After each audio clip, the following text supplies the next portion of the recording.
Hello, hello, hello. Welcome back to the channel. I'm Captain Quasar, and welcome back to another live stream. Sorry I'm a little bit late. One of my lights is on the fritz. It keeps, like, flashing between all of the different color settings for some reason. So I'm going to try and figure that out at some point. I actually do have a fun poll prepared. Let me know if this is a good fun poll, and then I'll put it live. So the poll I have today is, who is the H3 mole? Is it AB? Is it Love? Is it David? Or I threw in a wild card here because I thought this one was a smart one by me. Because I was really trying to think, because I'm like, there's no way it could be Zach. There's no way. I guess it theoretically could be Dan. This is why it's like, this is why I don't think that it could be Dan, like, personally. But it's like, I'm trying to think of who has direct confrontations with Ian. It's a literal mole. Possibly. But my fourth option that I have put right now is Casey, the security guard. Now, I don't know if Casey was working there the last time that Ian would have been there, the last time that iDubbbz would have been in studio. So I don't know if that's necessarily a good option, but we don't know that much about Casey. So who knows if he just literally reached out to him on his own, like, hey, I'm just in this for the money. Like, I think it could work. I think that's a possible theory. Yo, driving, don't text and drive, Cruz. Only text at red lights.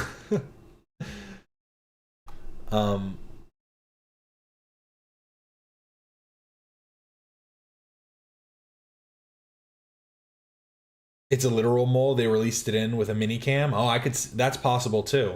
It's a bad poll. What should I switch? AB already confessed, right? We'll get to that in a second. I have a few Reddit posts to share, and then I guess we can just get into it because I don't necessarily have too much to look at today, but we do have a few videos from Internet Versus that I want to check out because I think he's going to be able to outline a little bit more of the stuff that I haven't seen from these recent conversations. So here, let's get it started, and then I'll get this poll started once we get to the whole mole section. Plot twist, it was Olivia? No. No,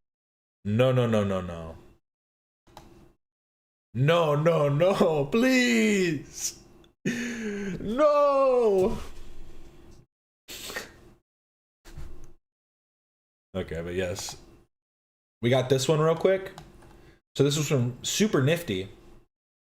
Super NFTY? Juggsmaxxed Joe. 3D printed Jugga Joe toy 2.0. We did it. We did it! I can't believe Ethan and the crew actually reacted to my post.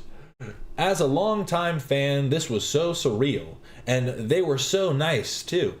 Firstly, bless Love for giving me a shout out, but outside of Reddit, I don't really use the name Super NFTY anymore.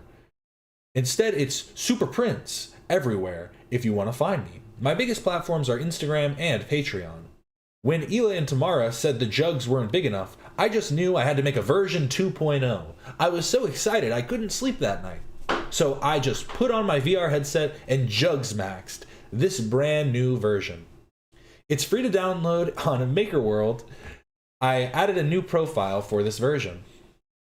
I can, oh, sorry, my throat's a little tight today.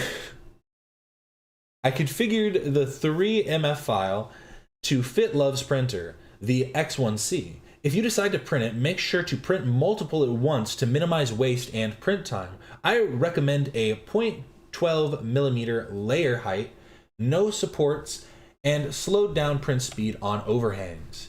It's all pre-configured in the file, don't worry about it. Lastly, to answer Ethan's questions, yes, this is my full-time job now.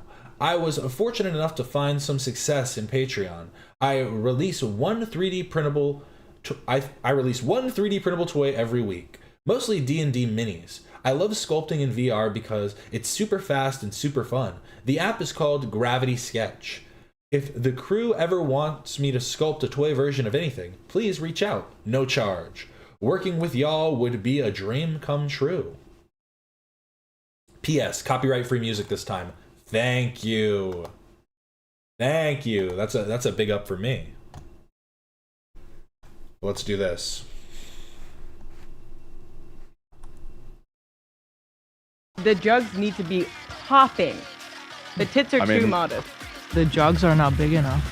So quick, extremely talented. Wait, is that Juggsmaxxed Joe? Wait, is that Juggsmaxxed Joe? The real Juggsmaxxed Joe.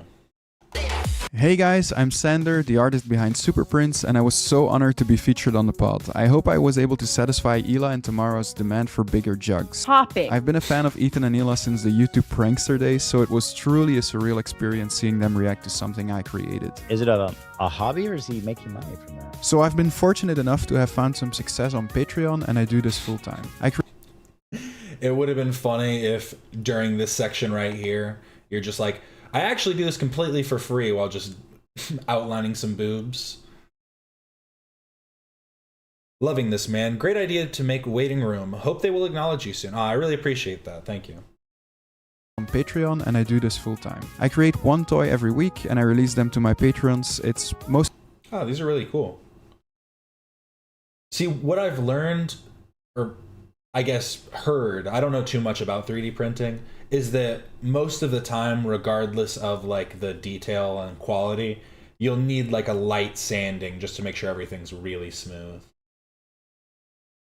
Mostly D&D miniatures. My preferred tool is VR? because it's just so much faster and more fun too. Anyway, Can we sell these or what? I'd love nothing more than to make more H3 themed toys for y'all to Well, you definitely couldn't sell this. 3D prints. Well, actually, maybe. I think you probably could.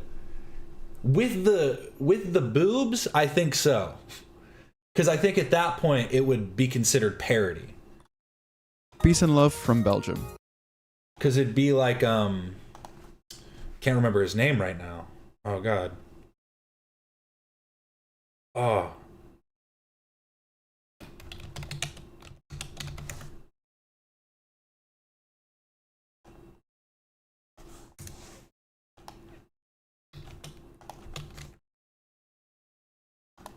Yes, this.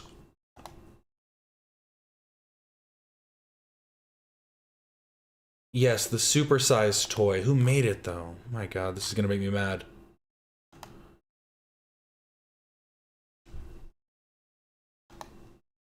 My dad's a big collector of art stuff, and, you know, like, underground art stuff, though, and...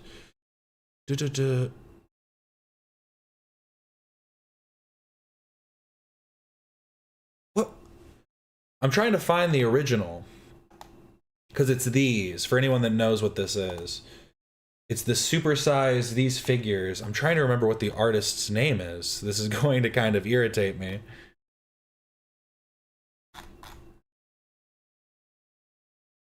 Ron English, that's it. Ron English.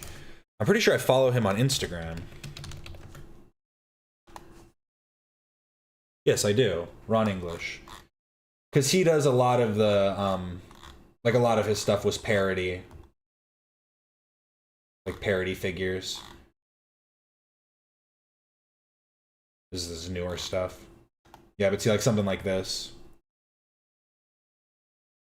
Like it's clearly a Hulk body, but it works. Like this, Mickey Mouse.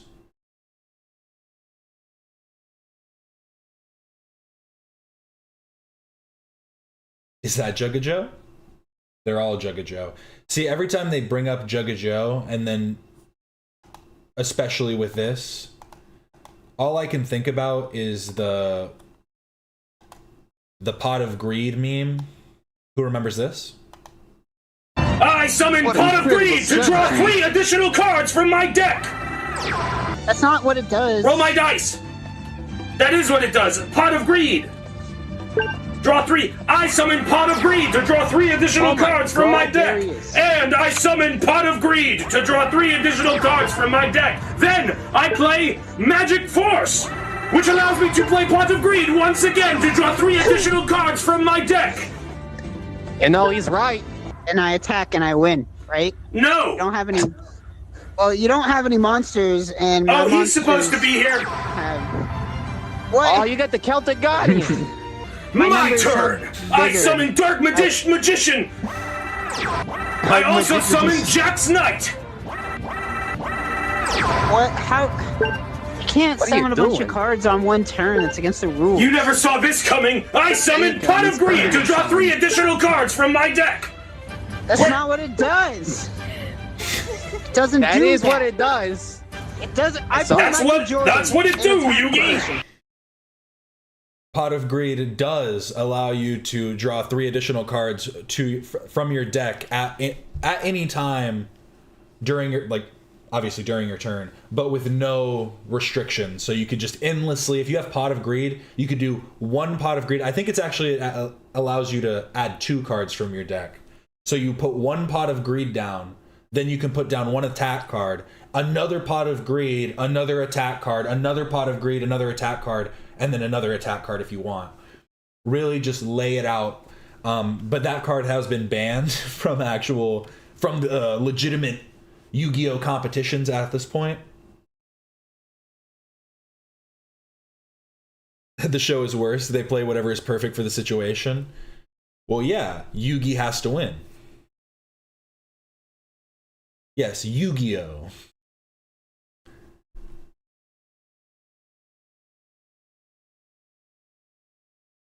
See, Yu-Gi-Oh is one of those animes where it does just have a lot of every episode has its own Deus Ex Machina of just whatever card needs to work for that episode. But the lore of Yu-Gi-Oh is super cool, with like the fact that Yugi is actually a child that was possessed by a pharaoh, by like a pharaoh's spirit named like Pharaoh Atem. Who's trying to use Yugi as a vessel to be able to like uncover his past and stuff, like all this crazy stuff. And they send people to the Shadow Realm. And we get Juggsmaxxed Joe. I'm just gonna say Yu-Gi-Oh! Better than Pokemon. I think it's one of those things where it's about what you prefer stylistically. If you're somebody that's big into like being sick as fuck, then you probably prefer Yu-Gi-Oh. I'm just gonna put it this way: you can't give me a single character from Pokemon that outdresses my boy Yugi. He's always got that shit on. From head to toe, hair done up, cards ready, poses on the go. Look at that, gloves. He's got the matching coat with like the whatever this is, this like Edward Scissorhands fit that he's got underneath. Yeah, the card game definitely is not that good. Pokemon makes more sense. I think Yu-Gi-Oh! If I'm remembering correctly, I'm pretty sure Yu-Gi-Oh! Has more cards that kind of just screw the game. And that's why they've had to like create rules like banning Pot of Greed from being used in tournament.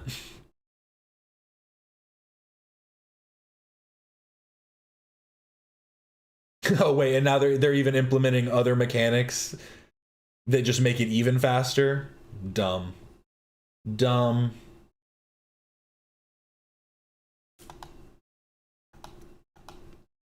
Oh, and then I wanted to show this real quick because I didn't understand. See if you can tell, because I think that this person might be being a little paranoid. Found the Hasan fan at Smosh. I saw someone else in the comments of this kind of pointing out, it seems like it's super cringe, but they're probably just trying to think of the brand, you know. Most people know that going against Hasan could have adverse effects on you. It's possible. I was also a Digimon girly. Now Digimon, digital monsters, Digimon are the champions. Now, it's the Trinity, the Holy Trinity right there. Digimon, Yu-Gi-Oh, and Pokemon. They don't need to battle. They can live in harmony. But yes, here is Baby No Money talking to the Smosh crew. I know, right? Chills. Absolutely just goosebumps, goose pimples, if you will. Hasan Piker, looking dandy with like capris with high socks. I don't know who the hell this guy is. He's a politician. See, I think more than anything, the fits are terrible. Again, we were just talking about Yu-Gi-Oh, where we know fashion. This outfit is bad. I think the pose makes it worse. Like, he always... I guess both of these poses are different, but they're both trying too hard, but in different ways. Like, I don't know how to explain it. I really don't know how to explain it the best, but I think you can feel the vibes that I'm feeling at the very least. Okay, I was going to say, is this a Smosh account? But I think it's probably just like a Smosh fan Instagram. High socks. I don't know who the hell this guy is. He's a politician streamer. Yeah. And is wearing a t-shirt. Politician streamer. First of all, Baby No Money, you've been on his streams. You should know to just say political streamer. Politician streamer sounds hilarious. Cringe maxing. Hell, this guy is. He's a politician streamer. Yeah. And is wearing a t-shirt that says "Make the Rich Pay." While he posted this, I remember there was a ton of uproar on Twitter because he is rich. And he posted this photo. And then he's also wearing a photo that says, I met God, she's black, with a black person in the photo. Who's pointing at the shirt. It seems like there's about a 4-year gap difference or a couple year gap difference. I just realized that both of his pants are like super cutoffs here. Bro's waiting for a flood to happen. And he's like wearing the exact same like pant structure. I'm sorry, I hate this so much. Not every photo can be good, Hasan. I'm sorry, we're all cooking your ass. He looks phenomenal. Can any photo be good? Even this one, I mean, the outfits are better. But again, it's just this emanation of try hard. What he's wearing lately has been awesome. Although there was one picture where I was like, pants too big. I gotta see who this person is. I don't know who he is. Hasan Piker. He I can't talk too much about baggy pants because I do rock some like loose fitting Ben Davis at times. So it's all about the styling that you do with it. He went to Tokyo one time and came back full different panted. Oh damn. It's just what happens. You go to Tokyo and you're like, oh wow. But I understand comfort. But is that authentic to him though? Because this feels like authentic to him. Do you know what I mean? I don't like when people, I'm going to say somewhere in the middle is authentic to him. Like, I don't like when people are not authentic. Well, that's the thing, right? Is it's always... honestly, she perfectly, like, clocked it. It's performative. Like, at the end of the day, it's just performative, yeah. None of it's authentic. That's more authentic, seemingly, just because it happened before. But even then, it was clearly performative. God, someone has to send this to him. He's gonna. Oh. Now you have a new style. Like, why'd you switch up like that? Like, obviously, this is what you like. That's. Olivia, you're gonna probably meet him one day. Okay, and if I meet you and I. She's so real for that. Okay. Why does that matter? Who cares? She's criticizing his fashion. Why does that matter? Probably watch this on his stream for 2 seconds and go, huh? And then move on. No, I think this also brings up to another. It's like where's things that are authentic to you. I think he's doing that now. Oh, he is. I think. Well, you just said he went to Japan and came back. Well, yes. It looks different now. But I think I don't know. I think he's finding a middle ground. Well, yeah. I mean, this had to go, so I'm glad he found something else. Yeah. I'm sorry. I'm sure you're really nice. Yeah. He's a great guy. You're a great guy. I'm sorry. Honestly, it's fine to be like, you're a great guy, but you can't dress for shit. That's fine. Not everybody needs to be fashionable.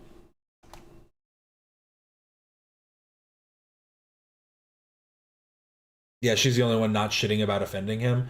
See, I thought at least he was trying to rein it in, but he still threw a jab with the like, he'll probably watch it on a stream for 2 seconds and go, oh. And I thought that was kind of funny. That was pretty good. I can't remember any of their names. I know it's Olivia because I heard them say it. And I remember her from early Smosh. And I remember Keith from early Smosh.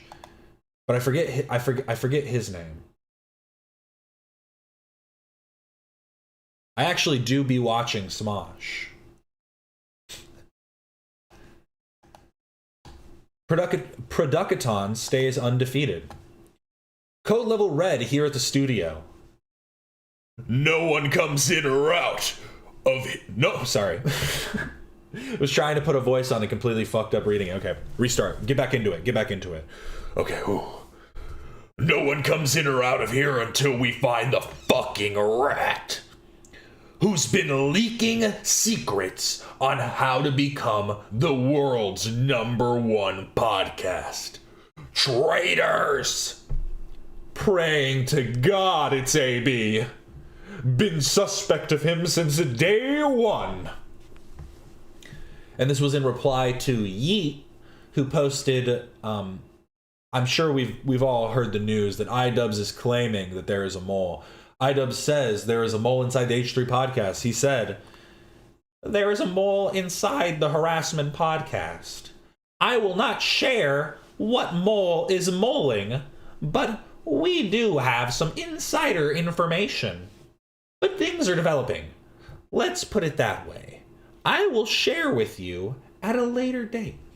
What does that even, like, what could that even mean? I don't want to be rude to the H3 podcast, but we're in a little bit of a lull. So, like, not in like a lull in sense of the contents are bad, but it's like there's no like big hitting dramas that are really like building up right now. It's kind of just like more of the same. We're kind of just like running a smooth flow right now. And it's like, so if you, I mean, this could help do something. Like, come on, let's drum up some controversy. Let's get it going. But like, what could be this like insider information that he's getting? Oh my God. When Ethan says that he's going to the restroom, what he's actually doing is, you're not going to believe this. I literally can't think of anything that's good enough. He's doing drugs? Is that going to be the claim? I saw Ethan injecting something between his toes. I don't know what it was, but that's the reason you won't see any track marks, I swear.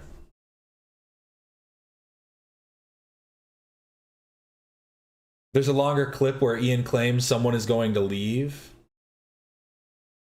Producaton's is just so effortlessly funny. I genuinely think he really is Ethan. Now that would be a twist. The parody account of Ethan Klein is just Ethan Klein.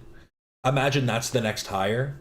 Someone actually does quit and then they just hire Producaton's.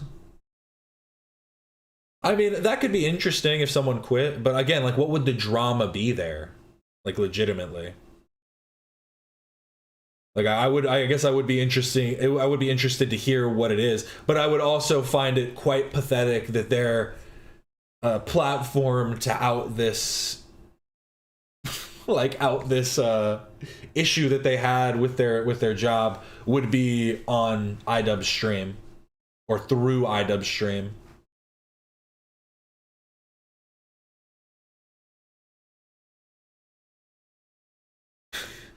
I saw someone theorizing they're still trying to get a member to quit and that the mole, and that's the mole, but I don't think that's going to work out for them.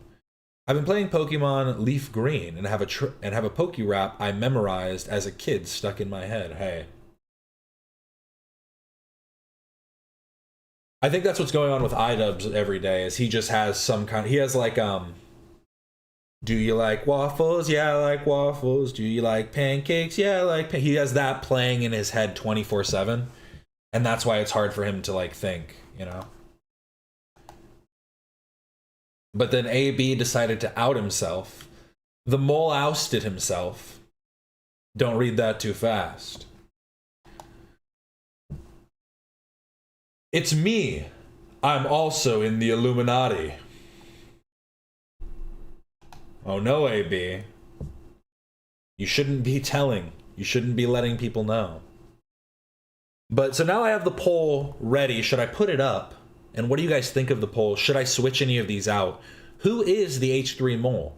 Is it AB? Is it Love? Is it David? Or is it Casey, the security guard? Should I switch it for somebody else? Should I put Dan in there instead? Dan's just actually been calling them stupid lately, like pretty hardcore.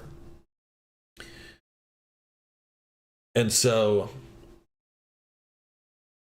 I would find that one, like I'm putting AB there, like as they're on there as a joke too, because AB said that it was him.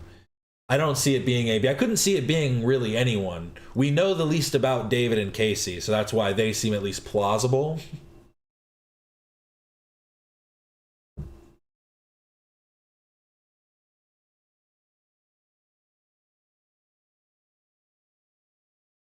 So I think that's fine.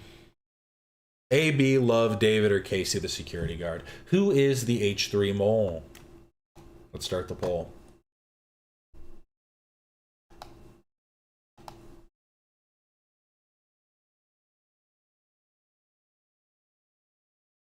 Yeah, they've been talking a lot of trash about Dan too, so I doubt it. I love that Dan has stopped holding back when it comes to these haters and Cruel World Happy Mind. Yeah, I think that he started doing it a bit more with Hasan. I would say that Dan was kind of the first one that started, because I feel like when it came to the issues with Hasan, the crew very much tried to like take a back seat and kind of let the beef between Ethan and Hasan kind of stay between them, as to not like be like a dogpiling effect of like this whole show just shitting on Hasan. But over time, I think that Dan started to actually just draw more criticisms for the actual things that Hasan was saying. And then from there, it's kind of just, you know, his vision's finally been cleared. He can finally call people stupid. But you shouldn't say people are R-worded, Dan.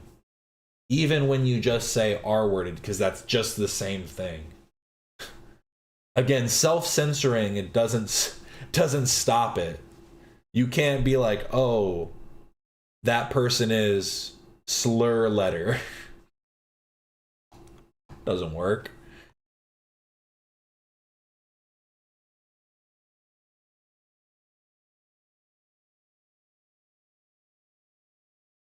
Yeah, the crew stayed out of it for Olivia's benefit, clearly. Yeah, I think that was probably a part of it as well. Totally love when Dan just mocks stupidity. Yeah, with her gone, they don't feel the same responsibility. I could see that as part of it, too. I still think that AB is just too kind. Like, he's too kind of a soul, where he doesn't want to... Like, he's not a person to stir the pot. Like, he's willing to jab back, and if you keep poking the bear, like, you know, he's gonna strike. But I think that AB is more the type of person who likes to keep the peace. And so I think more than anyone, AB has been trying to kind of keep an open mind at the very least. And I think that's why he ends up getting hate from every perspective, because it's like trying to keep nuance is where people get angry. But obviously there becomes a point where the charitability is just unneeded. I'm gonna say it, don't say it. Olivia became a massive drag. To each their own, to be fair. I think everybody has their preferences on crew members. I think that it's one of those things where certain people are going to attach themselves to certain crew members. And so I don't necessarily feel too attached to anybody in particular. I'm not like, I don't find anybody like a relatable fit where I'm like, that's me. And so anybody could come and go.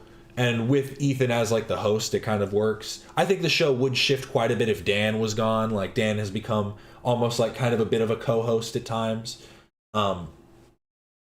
But like even him, I feel like it's like you could shift between people and things could change and shift. And obviously it would be different, but I don't know if it would necessarily be worse. And I never like had any negative feelings towards Olivia. I would say that I could tell, like you were saying, like Rum Tum was saying before, that other crew members definitely tried to be more like cautious of like the way that they spoke for the sensibilities of others. And I think that that's a good thing to do, is to like obviously think about like what other people are going to care about and the ways in which you're speaking. But I also think it's necessary for people to be open to hear outside perspectives and things that might be adverse to their own sensibilities at times. Let's do a crew member tier list. Ooh, I could set that up for the next stream. That'd be kind of fun. Be like, I fucking hate this person. Ugh. I'm definitely a Zach guy. I know you are, Cruz. Trust me, I know you are. Which I feel like is a major stereotype within this fandom. Yup. But are you living up to the stereotype? It's like, hey, if it's a stereotype, that's one thing, but are you living up? Are you fitting the mold?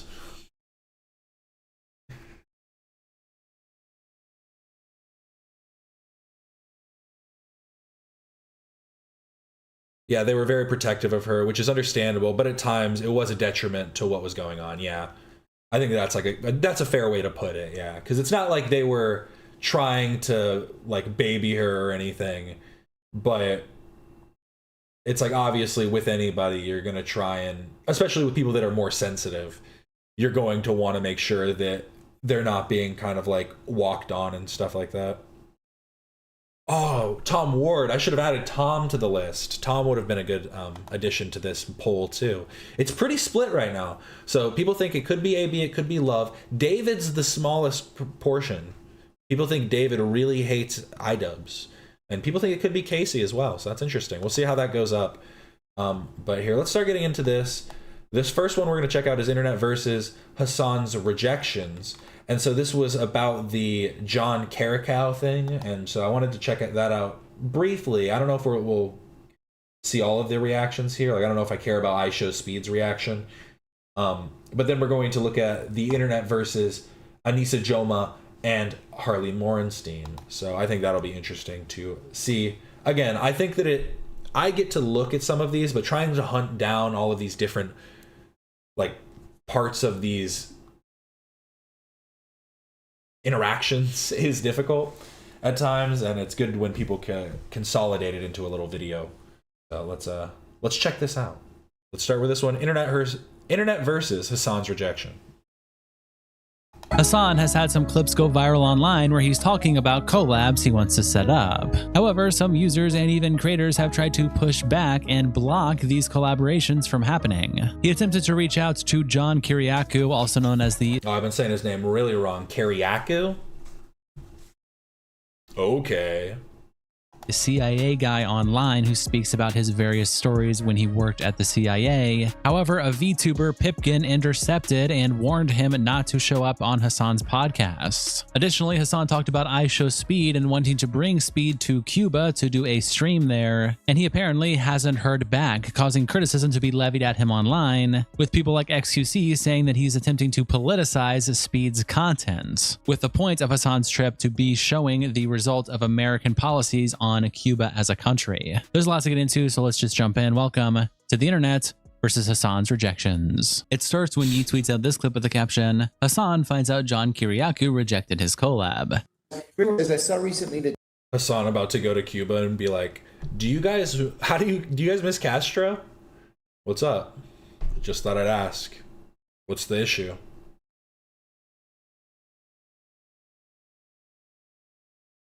I think it's Love because I don't think Ian and Anisa have talked bad about him, but I also think Love is trolling the hell out of them.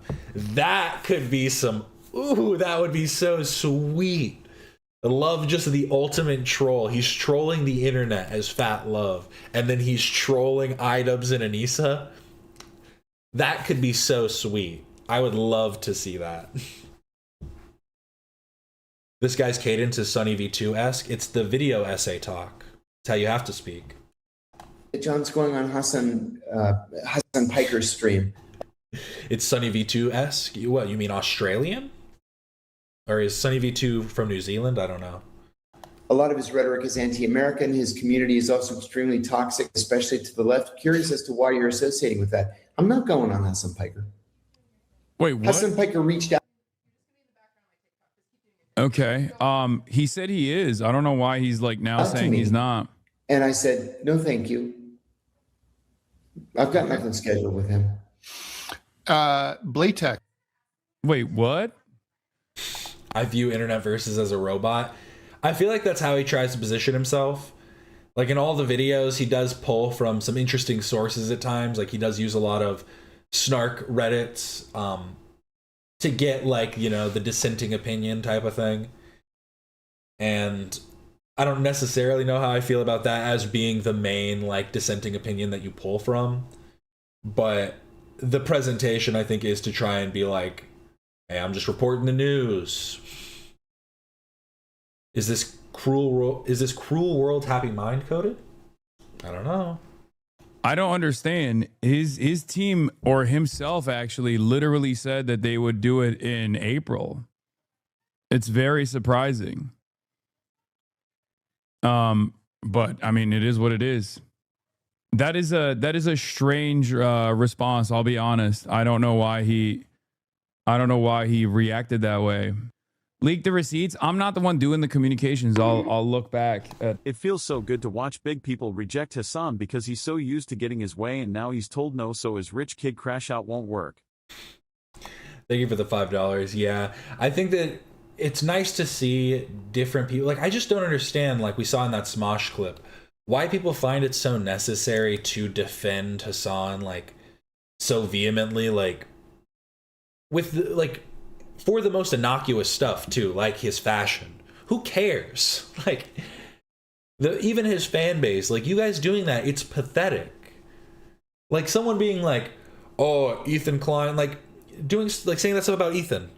Yeah, we could be like, oh, cool, they're just you know what I mean? But even I'm not gonna go on like the defensive and be like, oh, Ethan was, when people were like, Ethan was nicer when he was fat, and it's like, well, back when Ethan was overweight, people said that he was mean, and like you know what I mean? It feels too much at times. It's really fine to just let it be. Dislike a thing when you can. Dislike a video if you really hate it. But what is the purpose of like going around and just trying to defend these people so like heavily? There's better things to do. There's better ways to spend your time. Like if you really want to do it that hard, like vocally, I don't even know, because it's not even like you're wanting to present it that much when you do it in comment sections. But if you genuinely care about it that much, make a video about it. I think that's a better way to present your ideas than to argue in comment sections. You never let them devolve. See, what I like to do is I'll reply once if I find it necessary. And usually I only do it if people are like being racist or being like overtly offensive for no reason. Then I leave it for a couple days. Then I come back after a couple days. I check it just once. And I'll check it to see if they've been replying to anybody else, if they've been continuing. And then I'll go, damn, you've really just been replying endlessly for days? Get a life. I'll just say something like that.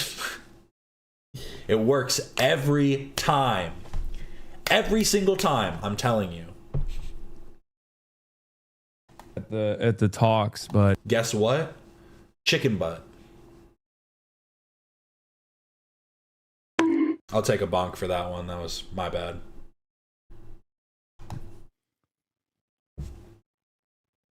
Probably trolling if I had to guess. I mean, it's fine. It is what it is. Who cares? Guys, you don't have to Oh, happy birthday. Happy birthday. I don't have anything that would work as like a birthday music. Maybe this one? Let me try this.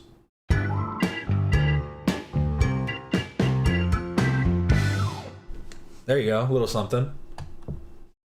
Prove that $5 subscription immediately by being incredibly fucking annoying. Okay? I'll be honest. Like, you guys are fucking toxic. You're literally toxic. Every single one of you is instantly proving the $5 donation from that hater. You do need to be a little bit more fucking normal. I say it all the time. You're very abnormal. But at the end of the day, picking between having my community that I have comprised of well-intentioned individuals who sometimes gets really fucking annoying to a degree that it really pisses me off too, versus having like a guy having his moment on TikTok on. Yeah, of course I pick my community over anything else. And Wit replies, Hasan's shocked that people want to avoid collabing with a terrorist supporter and a dog shocker. Shocking. Darling Strawby says, why is he talking to his chat like he hates them? And Shirley says, he treats his chat like he does his dog. I believe he would shock them if he could. Flaccid Turkey Sausage says, Lamau, it's only when bridges are being burnt that Hasan all of a sudden wants to pretend he cares about policing his community. Horror Bush says, my community that I have comprised of well-intentioned individuals. Attaching a picture of Mike from PA, Caseytron, Denims, and Frogan. Max Peepo says, now imagine if Asmongold lands an interview with him. Kazahana quote tweet by saying, Pippa doing God. I wouldn't be surprised if this happened. I said this before that I think the main thing that Kariaku, whatever his name is, was trying to say is that Hasan is positioning himself as anti-American. You can be anti-establishment and pro-American, but to position yourself as anti-American is going to be the issue. And I've seen some conversations about if this guy is like a government plant, if he's being used as like a way to deflect from like bigger issues and things that are happening by like letting out all of these like insider whistleblower like secrets.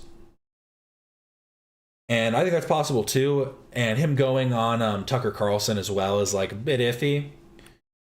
But again, I think that Tucker Carlson, in the way that Hasan doesn't, at least tries to position himself as... Thank you for the gifted sub. Thank you for the gifted sub. But he tries to position himself as pro-American. Again, it's that anti-establishment pro-American. I don't believe Tucker Carlson. And I think that he is influenced by foreign entities. But again, it's about the positioning of the framing of the actual like show itself, because the audience would be in itself pro-American anyways. And again, I'm like giving like a reasonable take for either side. I don't know if I believe John. I don't know if I definitely don't believe Tucker, but I also don't. I know that Hasan isn't pro-American, so it's like, again. God's work. Attaching this clip. I should make Jules a mod? Okay, I have so many mods at this point, but why not? We might need them at some point. It'll become necessary. Hi, Pippa. Okay, can you hear it? Beep, beep, beep, beep, beep, beep. Or if you didn't get it, beep, beep, beep, beep, beep, beep. Or beep, beep, beep, beep, beep, beep, beep, beep.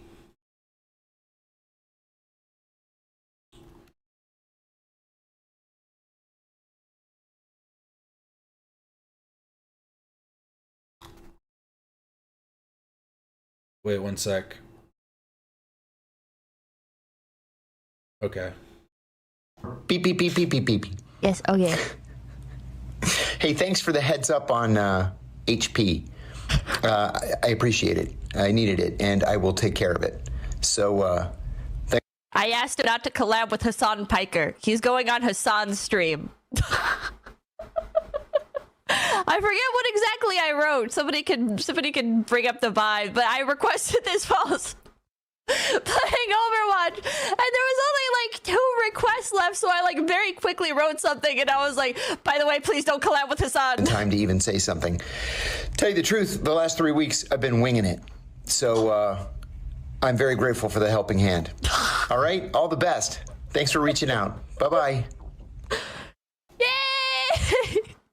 Spurdy replies to the picture of Stalin and Hitler in the caption, Hasan versus Pippa. Rorex says, Pink Rabbit fucking cucks the largest leftist political streamer. Kuso quote tweets Yute's post by saying, Pippa sends her regards. I'll never understand VTubers. I'll never get it. It makes no sense to me. Mango quote tweets the clip by saying, "I'm still bewildered by Kiriaku." Like, honestly, the AI VTuber makes more sense to me than like regular VTubers, because at least the AI VTuber, it's like conceptually that's interesting as like you're developing an artificial cartoon person. Like, I don't know, that's at least an interesting concept. But when it's just you faking, don't lie to me. Show yourself. His politics. Mind you, he appeared on the fucking Jimmy Dore show. Pipkin. Why is a VTuber informing a CIA whistleblower to not go on Hasan Piker's stream? LOL, what a weird world. I mean, Donald Trump just said that at some point Jake Paul will be a politician. We already have Kane as a politician from the WWE. Thank you so much for the Captain Quasar gifted membership. Beppis, I really do appreciate it. Now ban everyone. Don't ban everyone. No, don't. Oh, I'm glad these ones are actually going to viewers.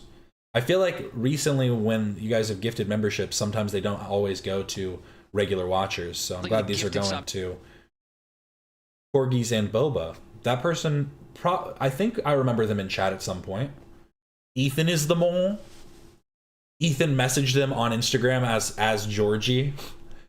He put Georgie Klein and they just believed it. They're like, wait, is that Ethan's brother? Wait. I know Ethan has a brother. What was his name? Wait.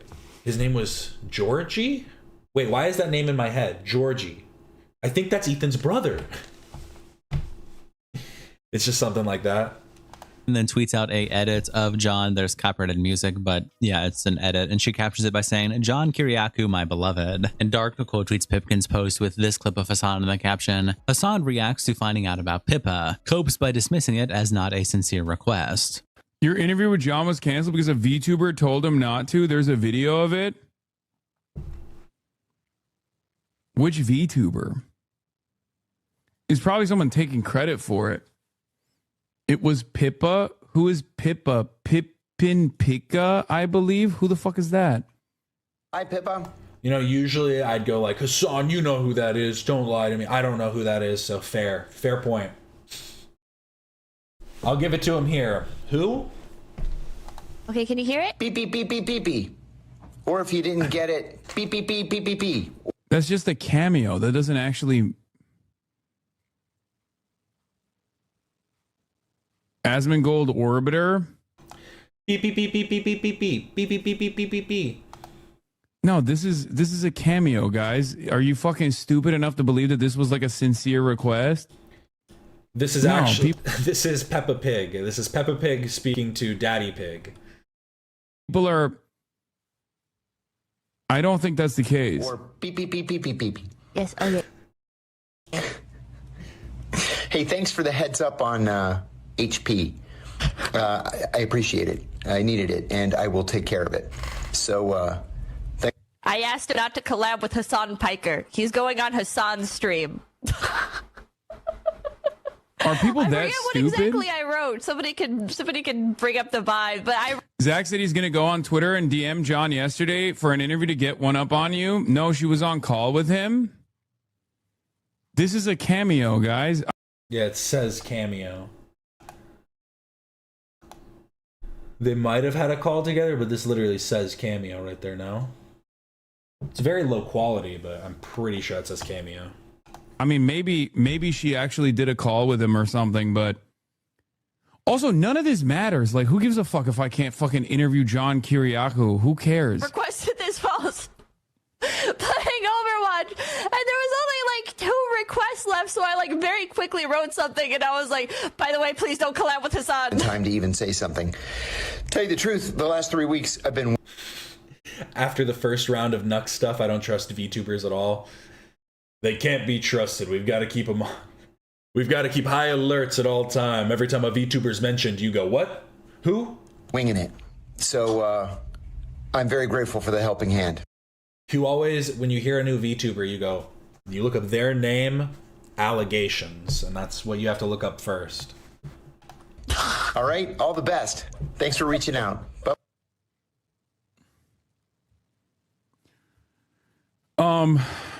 I don't think it's like that. He said yesterday there is still something happening in April. Wait, but it wasn't canceled. He said yesterday there will be something in April. Yeah, we are directly in contact with John. That's why. Sorry, my cat just sneezed. Bless you. I don't know where he is, but he definitely just heard him sneeze. I was kind of confused as to his response initially. I didn't understand it. I'm a fan. I like his background. I like the way he communicates. I like a lot of his opinions in general. So I was definitely confused. He's done stuff with the Young Turks back in the day as a whistleblower. And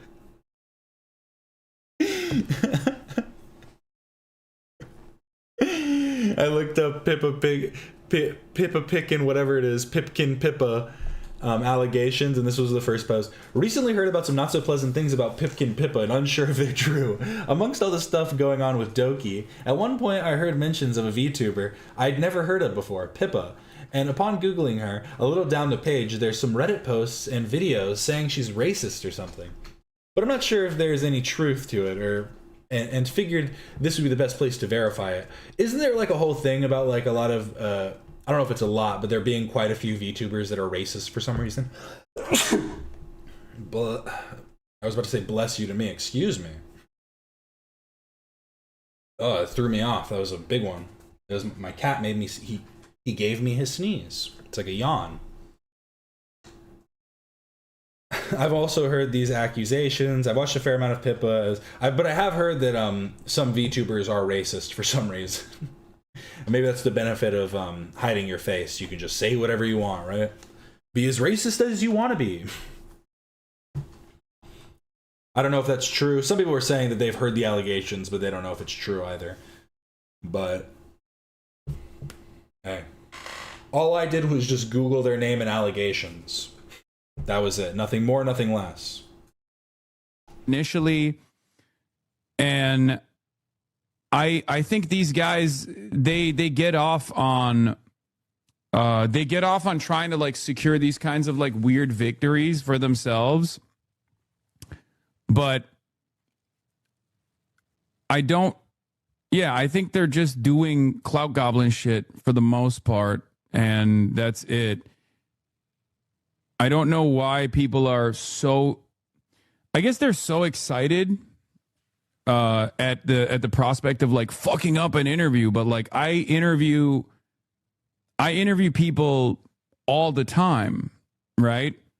And Ren replies, who is it? He wanted to see if it was someone small enough to brigade. Legal Mindset says, first getting mogged by a peanut, then a rabbit. Total VTuber victory over Piker. Honestly, don't like Legal Mindset, but that's a good point. First a peanut, then a rabbit. You know, at least he scaled up a little bit. Scaled down, I think, in viewership. Well, it depends on the botting. I don't know. Who knows who actually has more viewership when we consider botting. First getting mogged by a peanut, then a rabbit. Total VTuber victory over Piker. Spev says, spent her own $200 to stop an interview. Totally owned Hasan, guys. Too bad the interview will happen regardless. Then there is an extended clip posted by Yeet from the clip we just watched, where Yeet posted with a caption, Hasan responds to Pipkin Pippa taking credit for spoiling the John Kiriakou collab. Says that he wishes her well and hopes she gets better. Kiriakou also revealed he's now willing to do a collab with Piker and two other controversial young successful broadcasters in April. I think these guys they get off on trying to like secure these kinds of like weird victories for themselves. Yeah, I think they're just doing clout goblin shit for the most part, and that's it. I guess they're so excited at the prospect of like fucking up an interview, but like I interview people all the time, right?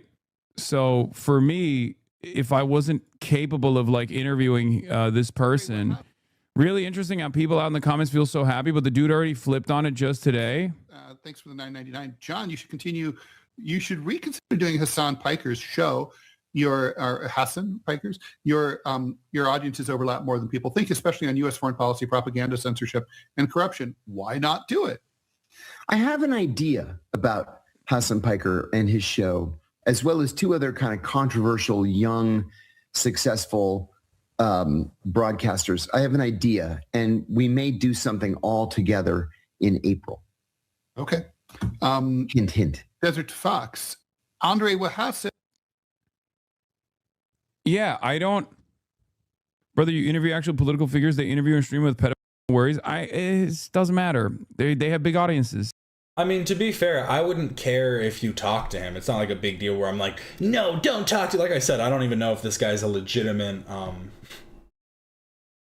Like I've heard some rumblings about the.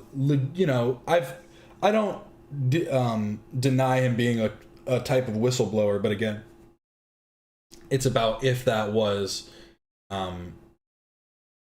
if it's being spread like by the government purposefully type of thing. And I don't know. At this point, I don't know what to believe or who to believe.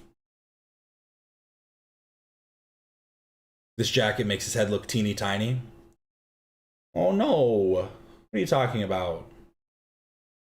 It's because it has really big sleeves for some reason. Like the shoulders end here, but then it has like really wide sleeves. And they are constantly fomenting hate and then like celebrating what they perceive as like a successful interception. You know what I mean? And literally leaning into cameos to make it seem like this was actually a successful way. He's doing a Jubilee video. I'm calling it now. That would be hilarious if it just ends up being like a Jubilee. If it's just like one CIA whistleblower versus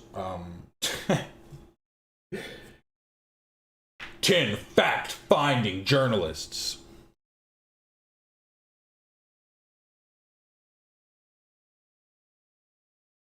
It gives him a sort of military officer swag from the 1940s from a certain European country. Only a tad bit. A successful initiative to like stop Hasan from interviewing this one guy. This is the second year she talked about you for her birthday. Does he shove sandpaper down his throat every day? Well, here's the thing, right? I've my family, I have a lot of people in my family with gravelly voices, and I know when it's put on versus when it's not. Like my grandpa, R.I.P.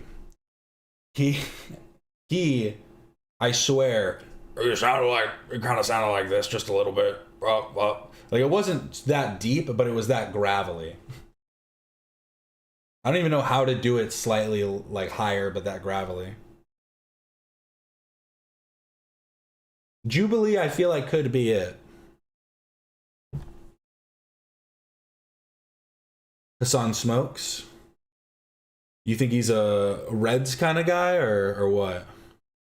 Maybe a Spirits? She's obsessed with you. I don't know who this person is, but I wish them well. I hope they're doing up. If he's a Spirits guy, blue or black, I wonder. All right. And I hope they get better. And I hope they find happiness in their lives. Okay? Peep. He then tweets out this clip with the caption, Asmongold wants to invite Kiriakio on stream after he rejected Hasan. Literally less than 24 hours after he was shit-talking me that nobody wanted to collab with me. Meanwhile, like, maybe I should see if that guy wants to come on my stream. What's his name? What's his name again? John. Olivia is the H3 mole. I think at this point that would be kind of a fruitless endeavor, you know what I mean? I don't know what kind of insider information she could have at this point.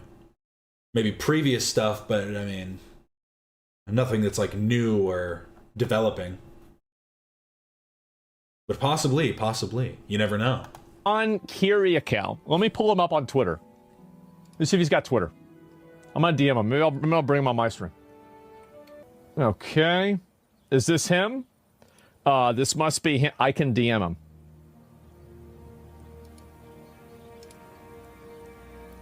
Do I? Do I do it? Do I do it?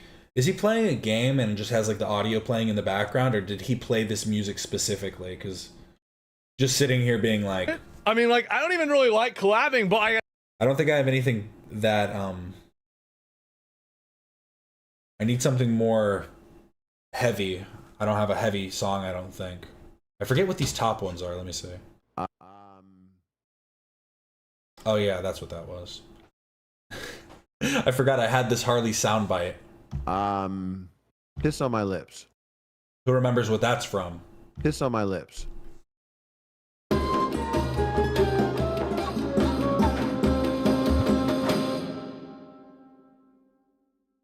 Nah.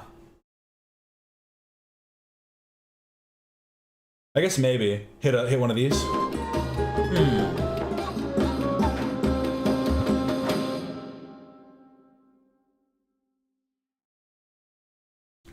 Thinking about it, pondering if I should speak to John carry a cow. think this would be really funny. I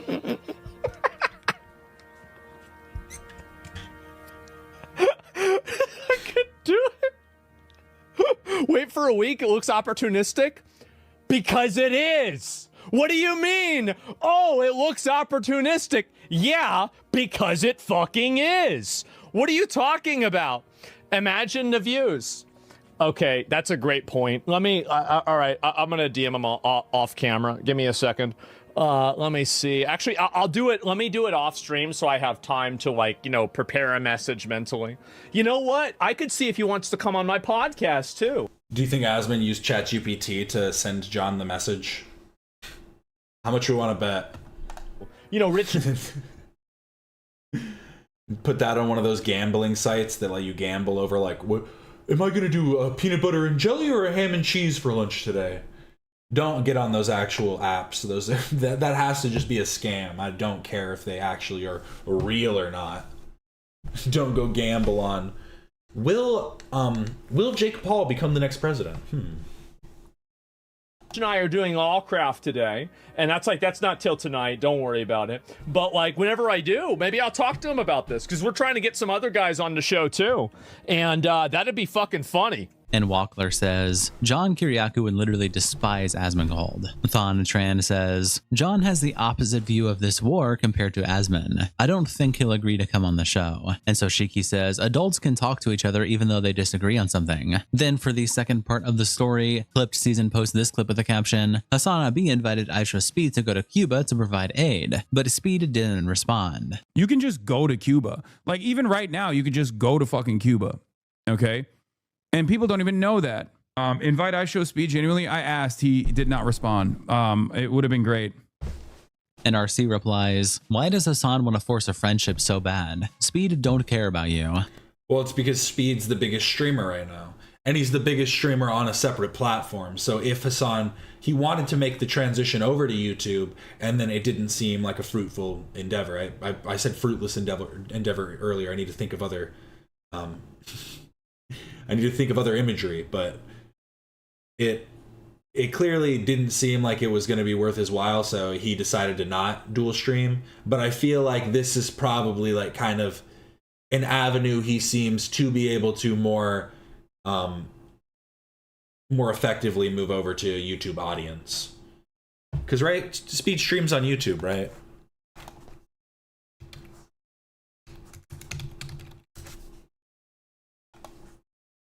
At least from my understanding.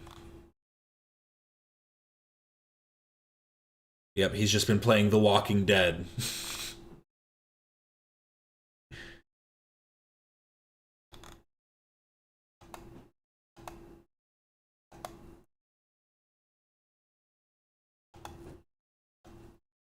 I don't...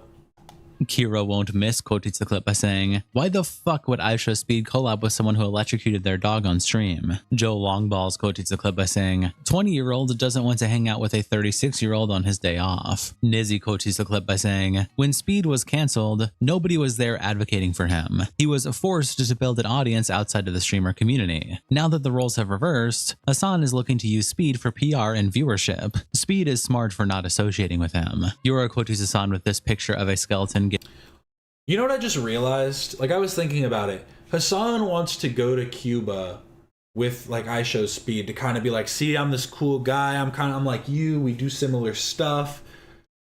I started thinking about it. What is like the cool stuff that Hasan does? Because I feel like most of what I see Hasan do is he'll go places, he'll talk, he'll go to events, he'll go to different countries, but then he'll just kind of be there. And like, it's not necessarily like, I guess Hasan is used more as like a filtration system of the content that that the people want to watch, rather than actually like providing too much when it comes to like the actual like IRL style streams. I feel like it's much more about look around me, isn't it beautiful? But I'm like just thinking about it, what would him and IShowSpeed even talk about? Yeah, he wants Speed's viewership on his Cuba streams. I think that's part of it. Like I'm saying, I think part of it is like him wanting kind of a YouTube audience as well, try and kind of capture a new audience. Because he could do that on Twitch, but I feel like he's kind of, you know, that mind's kind of been picked dry a little bit. Getting electrocuted, and the caption, speed 0.1 seconds after barking. Woody tweets out this clip with the caption, XQC said he doesn't know why Hasan not be a surprise that IShowSpeed doesn't want to follow him on his trip to Cuba. You can just go to Cuba. Like even right now, you can just go. Chad, this is like when an independent YouTuber that gets like fucking 50 subscribers, right? Says, guys, we asked Apple CEO Tim Cook for a comment. He did not respond to our request for answer. Even he in did not Norfolk, respond. you have an amazing stream. You know what? I just realized this. Is Hasan's plan to go to Cuba to like prove himself right? Like, you know what I mean? Because he's been saying all of this stuff about like Miami Cubans and people that have, like, I'm just now putting that together that he's probably going to do what, I mean, I kind of knew that to begin with, that he was going to do what he did in China and kind of just do like a propaganda trip. But I didn't like think about that aspect, that it's kind of almost just like a, look, see? Yeah, it's literally to LARP.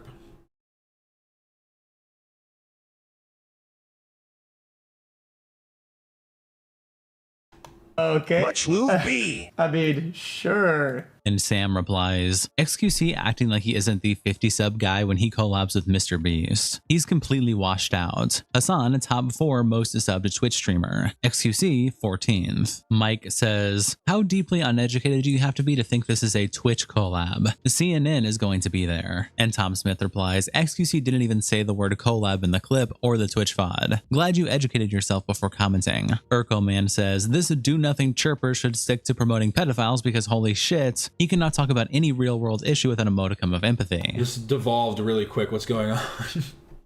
This trip is about highlighting the suffering that the blockade of Cuba causes to as many people as possible. It's a stream collab. Wait, I mean, it's not a stream collab. Fuck. Lord Kafta says, XQC's IQ is as high as his name is long. So what do you expect? Hasan quotes the clip by saying, this is such a stupid take. Speed has traveled all around the world. We're going to Cuba with journalists and artists like Kneecap. It's not a fucking Twitch collab. It's an aid mission with hopes of sharing Cuban culture with the US and showing the impact of the US blockade. Absolute trog. It's insane that this cynical crypto gambling addicted pill popping loser can only see the world through fucking transactions. It's completely beyond his scope of comprehension to care for anything other than himself. What a dark and sad way to live life. Many such cases online. And Super Nintendo Chalmers replies, it's funny how little it takes to trigger Hasan into hurling every insult he can think of. And Faded Vibe says, why would anyone miss a chance to get an effortless dunk on XQC? Lol. Firewing replies to Hasan by saying, he goes to places to experience the culture, not to spread politics and propaganda. And Miss Softastrology says, oh, you're a bootlicker. And Firewing replies with a confused cat gif. Ali says, people are starving. How is that propaganda? And Big Balls replies, because he's a self-admitted propagandist. He then tweets out this clip with the caption, XQC calls out Hasan for imposing his political goals on Speed. When has fucking Speed voiced his fucking like overwhelming care and fucking knowledge about this shit. Like he's like imposing his political goals on other people. Like, what the fuck is this talking about? And Sam Miguel replies, "The way I see things going is that Hasan and his orbiters are trying to impose or present other CCs as either left or right, either justifying attacks on the right or collabing with others who are on the left." Shout out to our tier 3 members, internet representatives, Kiko, Salsal, Cultus Bandito, Captain Crashout, Papa Gutch, Dear Boy, and... So that is that. I mean, really, I think I hadn't heard too much about the Cuba trip stuff with iShowSpeed, so that is interesting. I knew about the John stuff already, so I wasn't too surprised about that. I didn't know about the VTuber. I do think a VTuber getting involved at all, I mean, Hasan, it probably just isn't worth your time, right? Like, what are you doing? Seems pointless. Just leave it be. I mean, even if they're popular, like, who cares? But yeah, I'm not surprised. I mean, the thing is I do think that it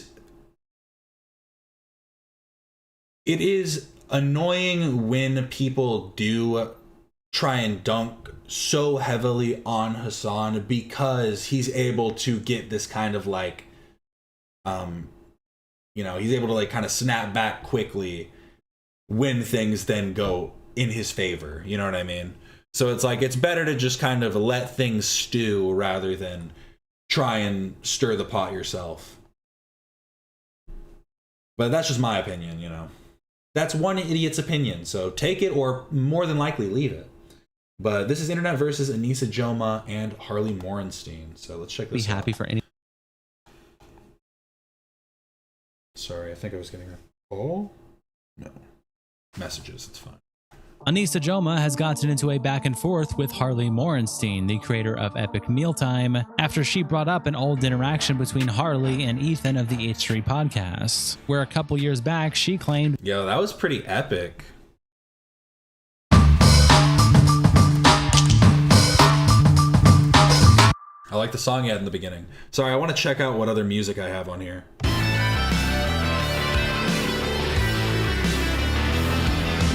Piss on my lips. I timed that like perfectly. That was great.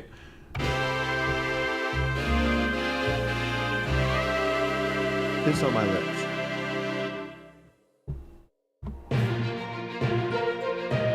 Oh yeah, that was like news.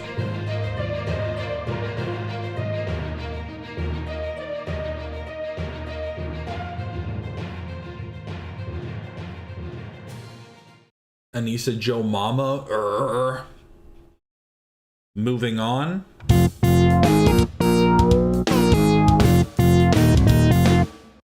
And this is moving on, but with a little more spice to it. A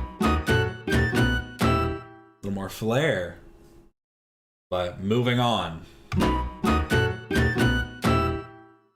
that Ethan was scared of inviting Harley to a party given Harley's association with Sam Hyde. The clip made the rounds online, and Ethan ended up responding to the situation, showing text messages between himself and Harley at the time, along with Harley and the H3 podcast reacting to comments that Anisa made about Harley wearing blackface. There's lots to get into, so let's just jump in. Welcome to the internet. Wait, Harley did blackface? Harley Shack.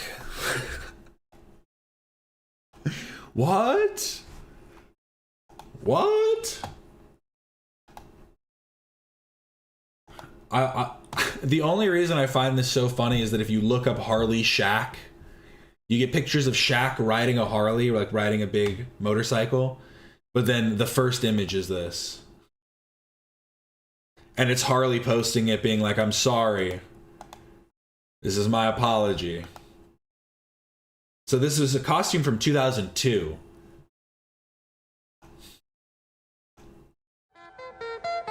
He put it in this thumbnail. It was in this thumbnail of this video as well. Little dog stretch. And he explained it while he was wearing this costume. Someone's culture or skin color isn't a costume. I didn't get that at that young age. But I won the costume contest. I won hockey tickets. So collectively, everyone there was wrong. Anyways, Halloween, gonna go out, gonna crush it, kill it.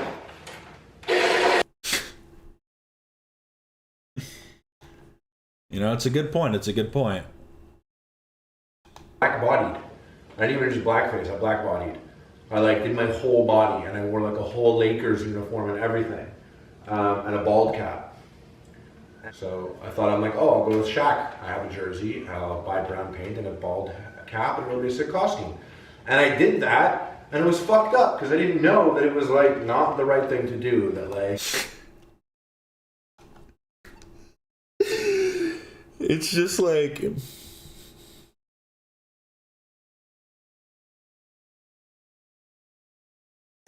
you can be forgiven for ignorance. For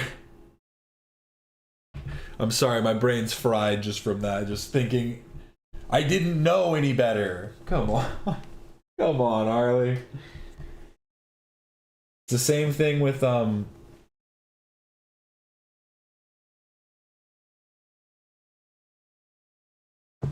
fucking why can't I remember his name now?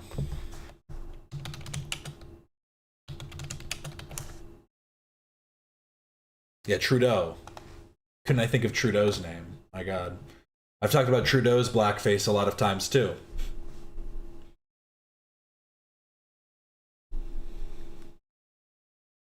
Versus Anisa Johma and Harley Morenstein. It starts when he tweets out a clip and some text with a caption. Ethan Klein calls out Anisa for saying he was scared of Harley Morenstein due to the Sam Hyde association and had to be convinced into inviting him to a party. Then there is this clip attached along with text messages. Here's the clip.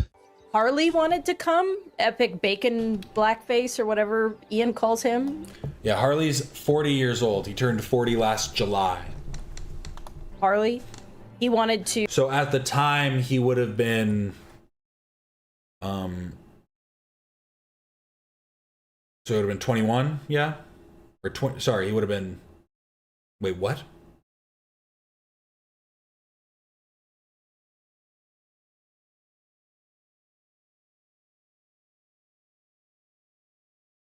No, because that'd be. It would have been 18. Yeah, that 18.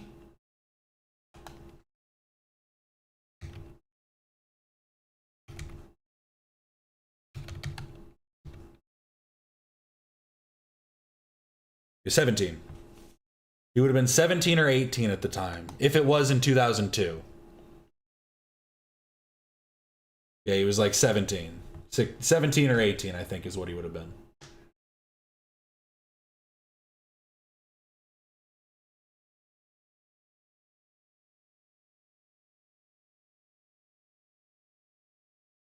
Yeah, for some reason I thought just 20 years ago, and I was like, wait, no, it's older than that. I was like, it's actually way older than that.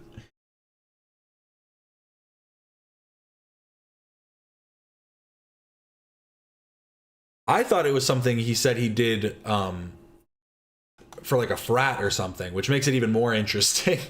This teenager showed up in blackface and they were like, give him the award. Crazy, absolutely insane. See, I can forgive someone doing it at 17 with the excuse of them being ignorant of it. Because that's something I can understand. You not knowing that, like, at 17, you are extremely ignorant. But I can at least believe that. But, when it was like that one video of those kids that literally painted themselves with like black oil paint and then wore like a chain gang outfit. Does anyone remember that? It was like a Instagram or TikTok thing that went viral because this person was recording them being like, why are you guys dressed up like this for Halloween? And they're like, it's a costume. And they're literally just in blackface. Like, that's definitely different than just he was trying to be Shaq, which I believe, even though it is clearly still wrong. But now he knows better.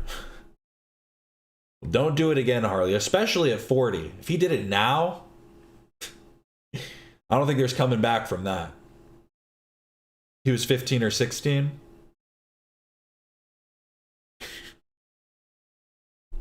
Even crazier. Again, I think the younger he is, it's like the older he is, people being like, oh, okay, ha ha ha, maybe like kind of not trying to ignore it or something. Being a 16 or 17 year old, being a 15, 16 year old, and they pull up and all the adults at the party are like, maybe it was all kids, all these kids at having a Halloween party. I don't know. Who knows? Who knows? And honestly, on some level,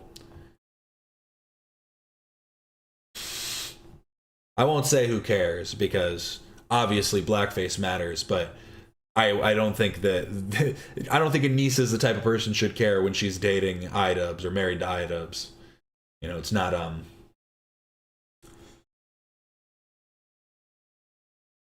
doesn't really make sense. To come to the party, and Ethan was like scared of him because of his association with Sam Hyde. So we had to like convince Ethan to let Harley in to the party. That's the last time. The vibe. Captain, were you alive in 2002? I was 1 year old. I can say that I was not doing blackface in 2002.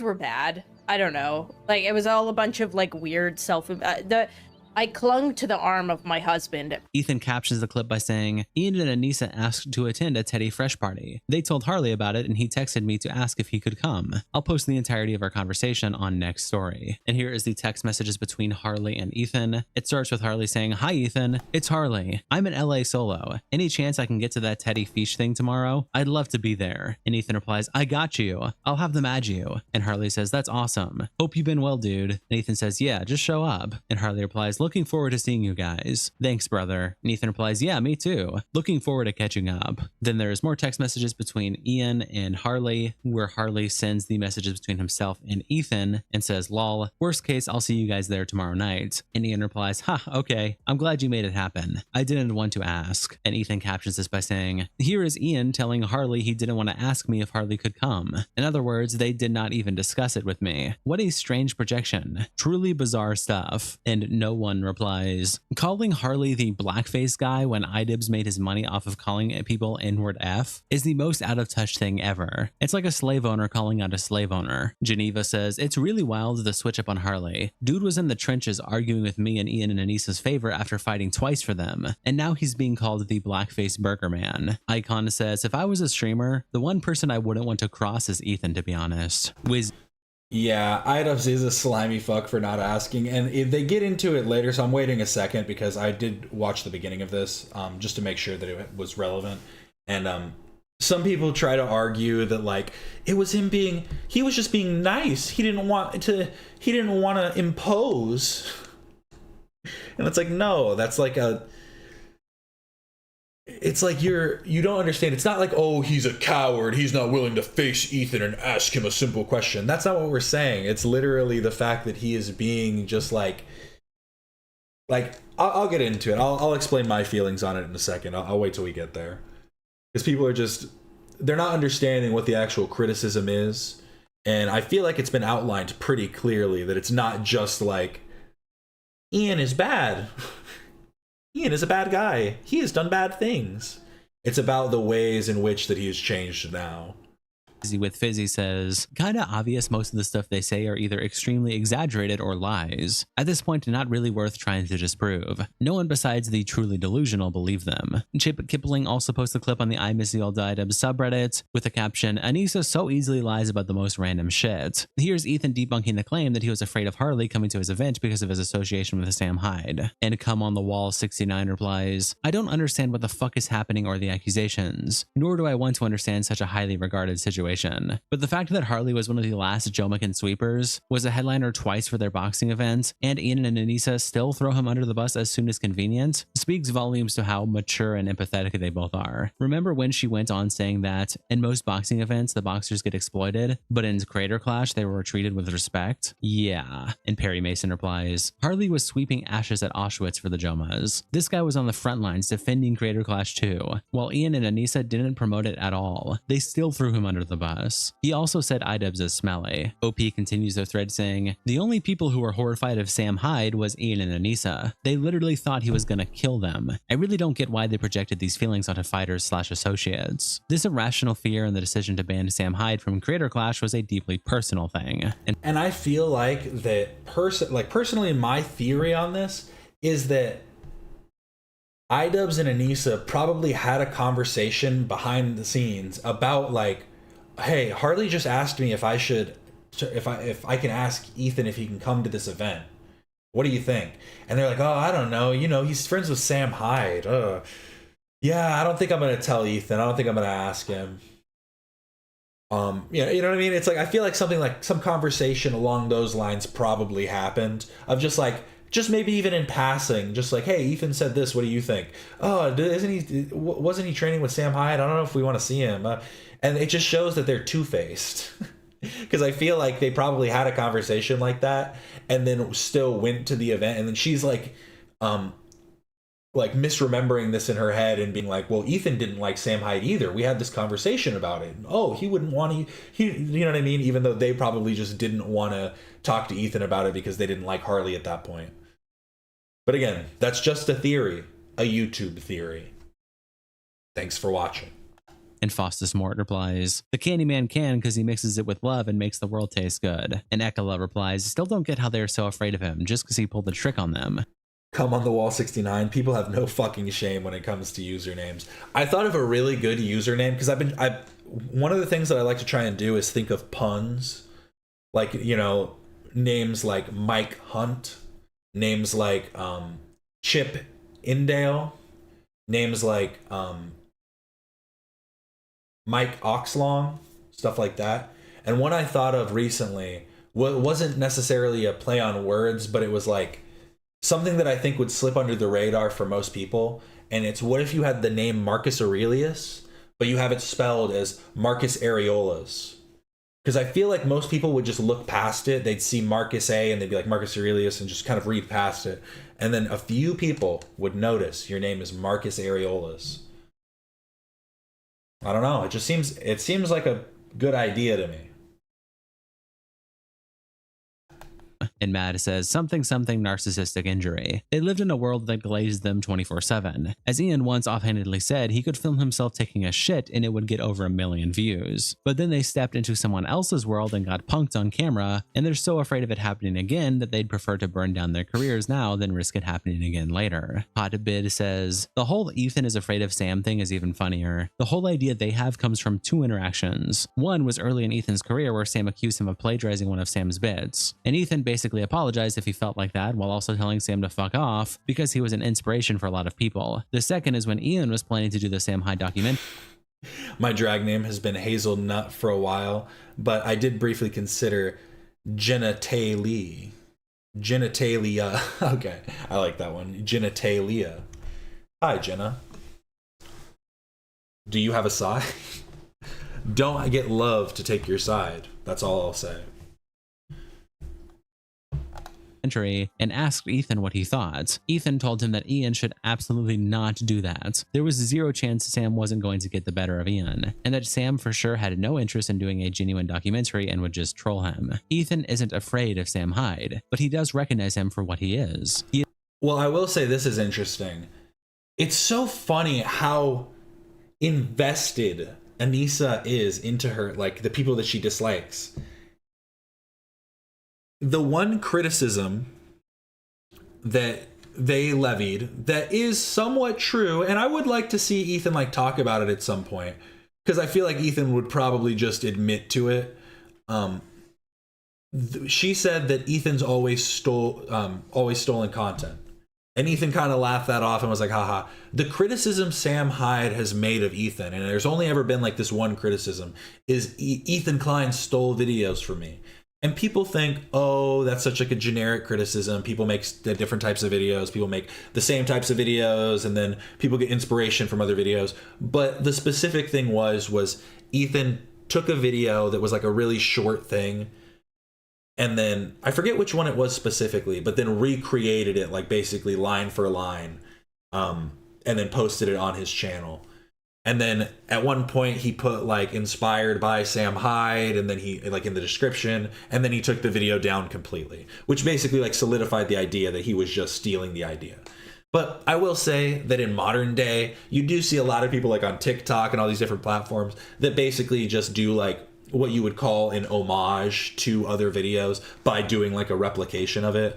So I don't know if I would give him like the highest criticism for that, especially because, like I'm saying, everybody is inspired by different things, and I think at times we've all been a little bit too cheeky with our inspiration, with how far you take it, you know. And so, do I think that it was dumb of him to do that? Yeah, especially because Sam Hyde, I think at the time, would have probably been more popular than Ethan. But I don't think it's like the end all be all of like, oh my god, he's a content thief. Oh my goodness. But it is so funny that Anisa, again, is so like engrossed in this, like, all these ideas. He is a troll, and unless you're in on the joke. Have you guys ever treated yourself to the Denny sampler? I don't know. I haven't. I haven't even. I've probably had everything on the Denny sampler, but I've never tried the Denny sampler itself. Does it have anything specific that only comes on the sampler? That would defeat the purpose of a sampler, I presume. You're getting trolled. Mad87645 replies to the thread by saying, she lies as easily as she breathes. Also, I love how she self-owns by saying Harley having done blackface is now a problem, but not when he was going to be a feature on 3 of your boxing cards, or when they were supposedly going to go to bat for the blackface guy who's friends with Sam Hyde to come to the party. Is this all because Harley hosts the H3 post show now? You just cannot be happy for anyone else's success, Anisa. There's probably a part of her that thinks it should have been me coattail writing H3. The first time that I ever knew Sam Hyde existed was Ian's documentary. I don't feel like he was as popular as people made him out to be. Well, the thing is he had more mainstream notoriety because he got a TV show on Adult Swim. The fuck is it called? $1 Million Extreme, or is that their new one? Something. I don't remember. But that show got taken down because of criticism of it having alt-right like symbolism and like messaging that was like, they were saying that it was basically like subliminal messaging for extremism. Because they have Extreme Peace as their new show. $1 Million Extreme was the original thing Sam Hyde did. And the thing is I actually did at one point watch like the full $1 Million Extreme series to see if there was like this Nazi imagery. And I heard Sam Hyde even talk about this at one point, that it was imagery that was apparently taken out of footage, and he was like, how would you have seen it? And then why would it have been taken out if we wanted to do this like stuff within our TV show? But then he said one thing that I thought was really stupid is he was just like, why would we do something like that on our first TV show? Well, I don't know, bro. You literally on the first episode, I think, did blackface. Like, they did this whole bit that could have been funny. That could have been a funny bit of guys showing up to this girl's house trying to date this girl. And then Sam Hyde did a racist caricature doing blackface and putting like things up his nose to make his nose appear bigger. And then did like a whole like, fuck you, like this whole like, you know, fuck stupid caricature type thing. And so it was really dumb to me to be like, well, why would I put Nazi symbolism in my first show? Why would you put racism in your first show, bro? I don't know. Because it wasn't even a good joke. It was like, it was building up to where the premise could have led to a funny punchline through the designs of these people showing up to like pick this girl up for a date. And it wasn't even necessarily that you needed to like, oh, that was too offensive, all this and that. It was just unfunny. It was quite literally just offensive and unfunny.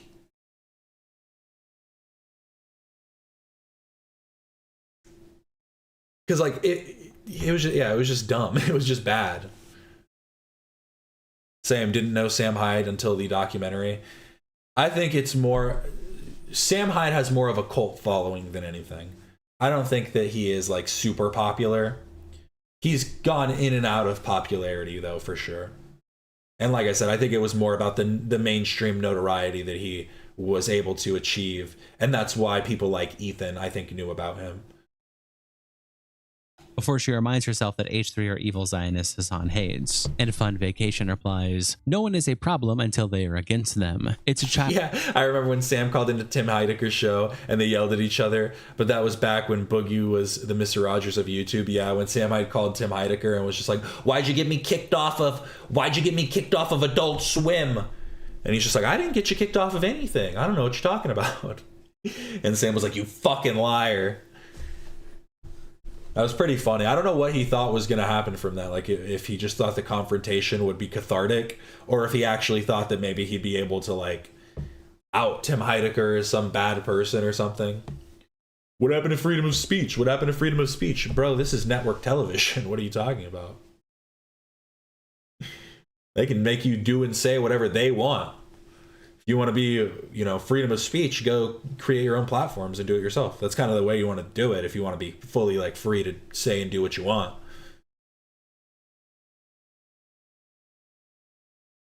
Childish. Over on the R Leftovers H3 subreddit, Baked Bulbasaur's post the clip as well, and loser Lars replies, this doesn't disprove what she said. It kind of seems like it proves it. Why isn't he showing the messages before that screenshot? Seems like those prove what Anisa said. But honestly, who cares? It's about a party from 2 years ago.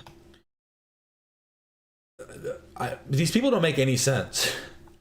This doesn't disprove what she said. It kind of seems like it proves it. Why isn't he showing the messages before the screenshot? Seems like those prove what Anisa said. So the messages that he didn't show are the ones that would prove what she said? But you just said that the messages he did show disproved it. But who cares? It's from a party from it's about a party from 2 years ago. So why did Anisa bring it up in the first place? And Downtown Fishing says, on After Dark a few minutes ago, he read every text and it's even worse. Ian made it pretty clear that he didn't want to make it seem like he was forcing somebody to be at the party Ethan wouldn't want there. It was the kindest interaction. And Ethan, while literally drooling, just keeps shouting beta, cuck, weak after each Ian text. Yeah, that's Ethan adding comedic hyperbole. I don't know why I have to spell this out. Like, it's pretty obvious that he's just being extreme. Because the point that's being made is that it was a bit of cowardice to not even cowardice. It's like, it's just like you're just not being a genuine person. Because I mean, it would be more genuine, more reasonable, like, more kind, if you want to say that, to hit up Ethan and be like, hey, Harley just asked me if he can come to your event. I don't know what your relationship is with Harley, but I want to let you know that he has actually been doing stuff with Sam Hyde. And I know me and you don't have the best rapport with Sam Hyde, or you know what I mean? Like, you could make this kind of you could very clearly state this where it wouldn't be a big issue. But instead of that, it had to be, well, no, I just won't say anything. Hey, their silence means something. It was kind of me to just ignore it on both ends. Amy Blacksmith says, Ethan is spending this much time. Well, yeah, and that was the thing too. I like that Ethan pointed out iDubbbz groveling, because I think I said the same thing about iDubbbz, that nobody's making fun of iDubbbz for being poor. It's the fact that he's groveling for money to his like 100 viewers. You know what I mean? Like, that's like the main thing. And again, it's not that he has 100 viewers, is that he was a successful YouTuber that reached this level of success and then squandered that opportunity and now is groveling to 100 fans on Twitch. It's about the whole context surrounding this situation, not just the individual instances that are being talked about.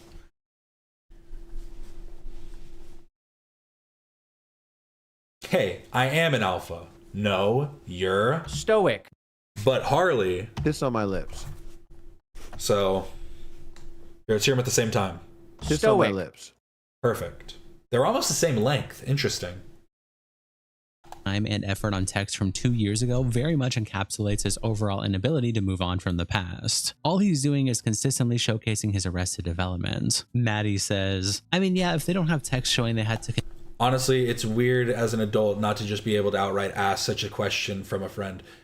Such a basic question from a friend. I mean, like I'm saying is, it doesn't even need to, you could literally be like, hey, I don't know if I'm comfortable with Harley coming. And if you're my friend, I'd hope you'd like, you know, be cool with that. But again, it seems like Ian is very,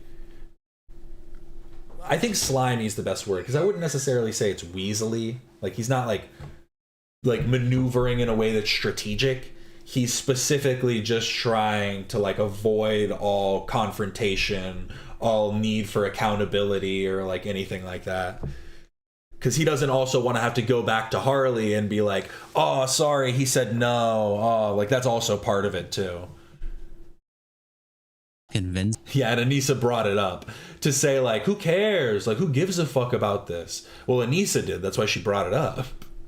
Him to let Harley in, then it looks like what she's saying didn't really happen. But also, who gives a fuck? And Chubby Checker replies, I'm here since the frenemies 3 days, so have thought Ethan and Hila are terrible people for a long time, and think the harassment campaign they've done against Ian and Anisa is really gross. But yeah, I'm sorry. Does no one else get the vibe that Anisa is a little bit of an exaggerator? I'm sure there's some truth to what she's saying, like the reason they were scared to ask is because he'd said something in the past about Harley being associated with Sam Hyde or something, and she's probably just combined it together. But just notice that sort of thing a couple of times. I think she's one of them where she won't just make something up completely, but does make the story a little bigger at times. Like you said, who gives a fuck about such a nothing burger though? He was probably jumping for joy at the chance to pull these texts up and yap about her for an hour or two. Anisa then makes her own tweet on the situation, where she says, if Harley Morenstein, aka Epic Baconhead, says one scandalous, salacious, or otherwise unsavory thing about me on his Bacon and Egg podcast today, I will go nuclear. You have been warned, Mr. Moron. It will never not be funny to me how easy it is to get on Ethan's Instagram stories/show. Why any of you, especially a multi-millionaire, care is so beyond me. I will take it though. Discovery on Twitch is hard. And Jackie Saki says, well, you blatantly lied and were proven wrong with one.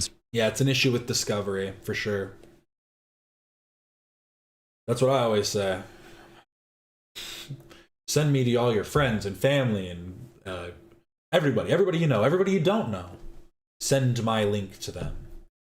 Screenshots. It's kind of sad for you, to be honest. You watch every stream and probably dream about the times they used to have you on. Felted Imp replies to Anisa by saying, Her Majesty has issued a royal warning and the realm stands ready. Mr. Moron would do well to choose his words very carefully. Her Majesty Queen Anisa does not issue threats lightly, and going nuclear is well within her sovereign right. The bacon-headed fool has been warned. And Anisa replies, Light the beacons, Felted Imp. Let the kingdoms know. And Kieran replies to Anisa's post by saying, he promoted Creator Clash more than anyone, yourself included, until y'all used the swastika sword and lied about the Creator Clash 3 details. Dude only switched up because y'all did him dirty. Keep up the streams though, loving the slop content that comes from it. And MacGuffin replies, what do you get out of licking Ethan's rotten Zionist asshole? Swastika sword. How many times do you need to be told it's from an anime? In Asia, the particular type of symbol doesn't represent Nazism. And Slavo says, didn't Hasan call it his swastika sword himself? And MacGuffin replies, I don't. Yeah, and they're not Asian as well, so it's like, are they Buddhist? Are they, what were the other ones? Isn't it like Taoist? And are they are they a member of Hinduism? Like, do they, like, wait, which one are they using it for? Because yeah, it's ridiculous. Because again, like, all of the claims seem to add to it being intentional. Oh, that was just a random sword they picked up. Okay, out of multiple swords that you had, more swords are in that room, right? Oh, well, it wasn't even in that room. It was actually in another room. Wouldn't that also mean that you went to another room to pick out this sword specifically? Like, it just seems ridiculous. It just doesn't make any sense. It's not a swastika sword. Like, even Bleach fans, like, even Bleach fans know that it looks like a swastika and have, like, make comments about it looking like a swastika.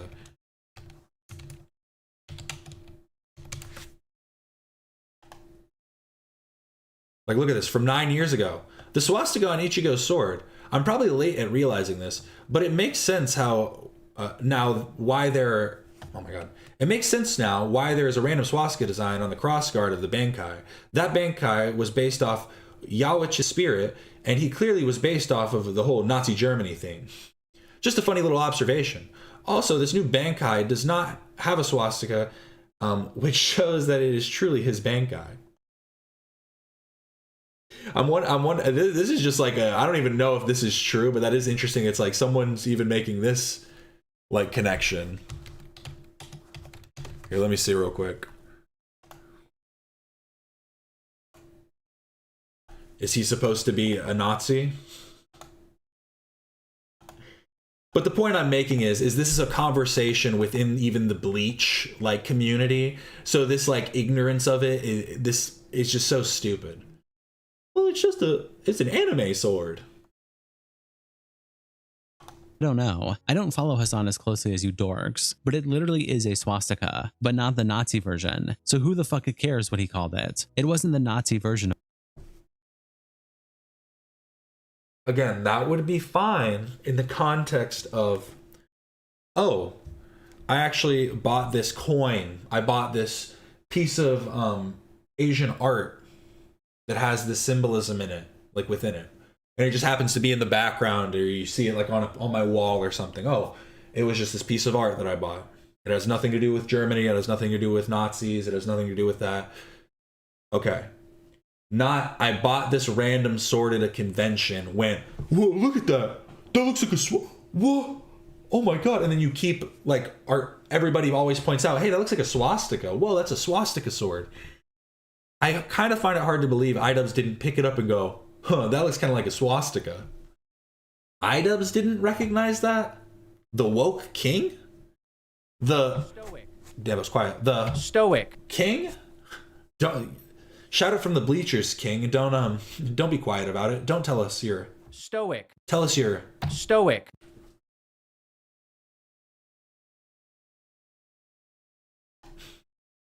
Of one. Quit grasping for straws, you weird cultish fucks. Then the H3 podcast reacted to the blackface clip that we looked at earlier, and various people reacted to it, like Micah Dippy, who said, Ethan, Ela Klein, and Harley Morenstein discussed the ethics of blackface versus saying the N-word. Then attaches some quotes and says, 3 of the 4 hosts of this podcast have done blackface. And here's the clip. Harley wanted to come. Epic oh my God, so stupid. bacon blackface or whatever Ian calls him. Pause. Pausing. The fact that they're trying to reduce you to the dude who did blackface however long ago is so insane because they don't understand it. Ian is the N-word guy.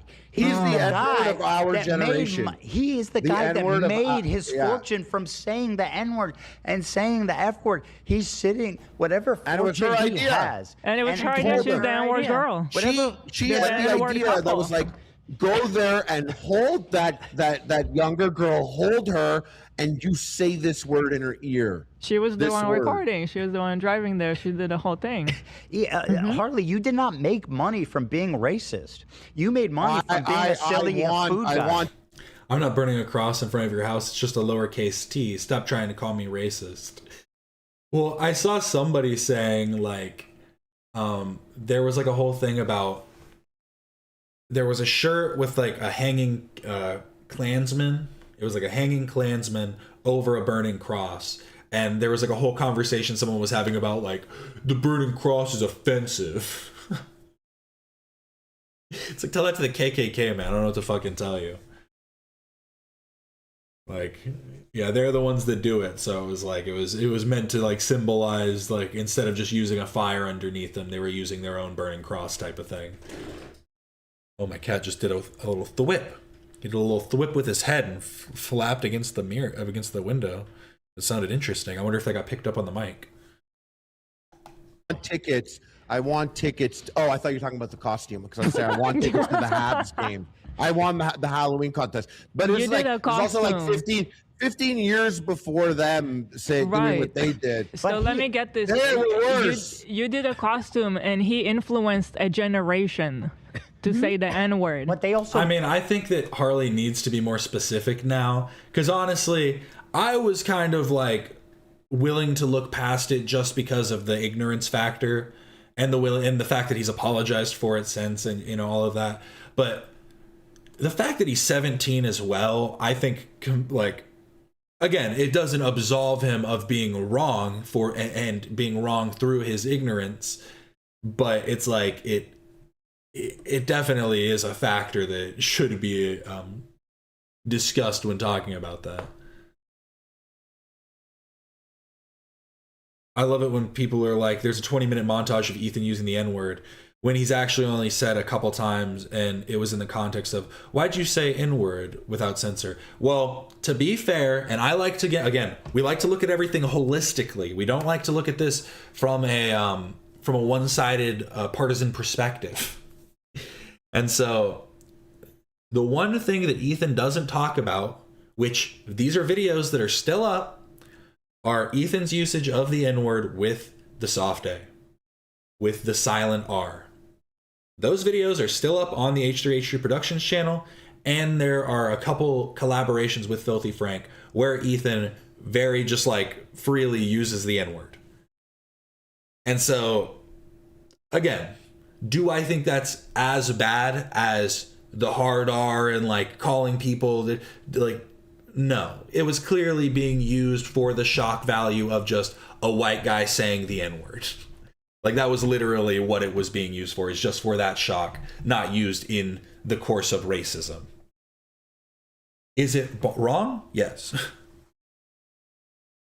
But again, it's like, I do think that that's also, it's like, it's a nuanced conversation to be had, not just a, he's a racist.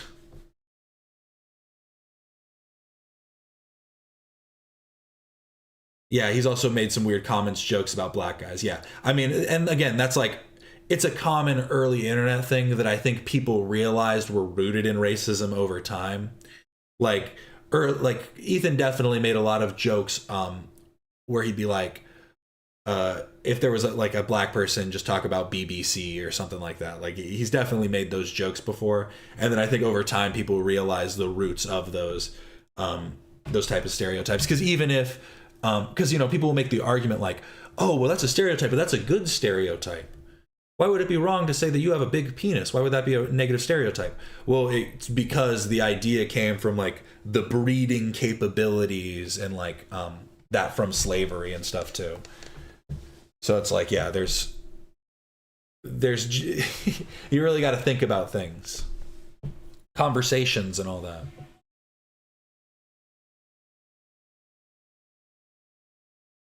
Yeah, people saying how many minutes is Ethan's N-word compilation up to now? Like he is continually saying it.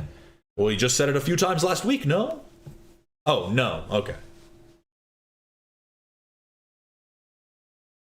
Yeah, positive stereotypes are so annoying. Yeah, because it's like there's still, you don't realize what you're doing because you're still minimizing the group to specific traits that are either like themselves rooted in some form of bigotry or used in a way to like denigrate others who do not live up to that. You know what I mean? Like, oh, Asian people being smart. Oh, you're not smart enough. You're not a smart Asian. Like, you know, that type of thing. It's like, oh, it is used then. Even if you want to say that it's not a negative thing, it can be used to denigrate people of that group for not being up to code or some shit. But yeah, let's keep it going.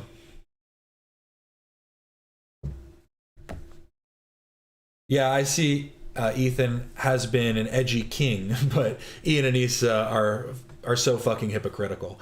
Yeah, that's the thing, is you could call Ethan out on specific claims. They are not the people to do it. Like, you could say specific things, and again, Ethan has apologized for a lot of it already, but they're definitely not the ones to have this conversation. Made money from it. And he influenced so many young kids to say it. Like they're on an apology tour. If you want to make money, if you actually want to apologize, give away your fortune to the NAACP or whatever. I don't know, but he's doing it slowly every month. They're burning through it. Because none of us made money from being racist. I made money from being funny and people liking. Okay, we have a thumbnail and a title. The Manosphere Civil War. Who is gay? H3 show number 246. I do think I'm going to have to end this early. I'm sorry. I actually have something planned for today. I'm trying to get through this video, but I've been talking through it a lot. It's Friday the 13th, everybody. Did anybody go get Friday the 13th tattoos? I'm thinking about getting some bunny rabbits. Just a thought. So did Harley. You know, You're the N-word guy. So if you want to reduce... They shouldn't have pushed this forward, though. They pushed it to 11:30. I'm going to see if anyone else is streaming right now. Let me see. Who's Harley to being a blackface guy? That means that nobody's beyond redemption, because Harley is not. He hasn't been the blackface guy forever. Has nothing to... I'm too poor for a tattoo this year. That's the beauty of Friday the 13th tattoos. On Friday the 13th, a lot of them have deals, pay like 20, 30 bucks. Depends on the state you live in. Some places, they'll be like $60 minimum, $100 minimum. But if you search around, you can find some where they're doing them pretty cheap. I saw one place that was doing $13 tattoos, but it's like a first come, first serve type of thing. I got $2. Hey, you can make it work. $2, ball on a budget.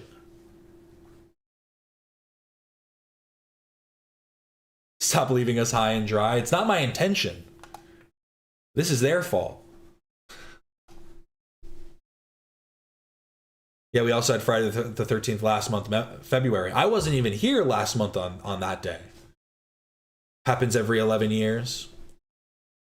Oh, is that like the same as like, is that because of leap years? That's interesting. I'm not about to let someone tap me for $13. It depends on how good they are. If they're good enough artists, if I've seen their page, I don't see why not. I met my husband at a tattoo shop I worked at on Friday the 13th, like 15 years ago. See? Things to happen, things to be made. I have 13 tattoos though, so I feel like it's bad luck to break that number on a Friday the 13th. It's an interesting concept too. Okay, I see what you're saying. There's things to see, people to do, or things to do, people to see, or either. One time, it was so long ago. I was eager. I just got here, Captain. Why is Georgie, obviously the mole, not an option on your poll? We actually had a conversation about that earlier, that if it's love, honestly, if it's anyone, they're probably trolling them if they do actually. Wow, we had 86 votes on there. That's surprising. But there probably was a mole. Or if there is a mole, it probably would be like someone trolling them. And I could totally imagine Ethan just trolling them as some fake person that they don't even, like, they didn't vet it. They're like, that's probably right?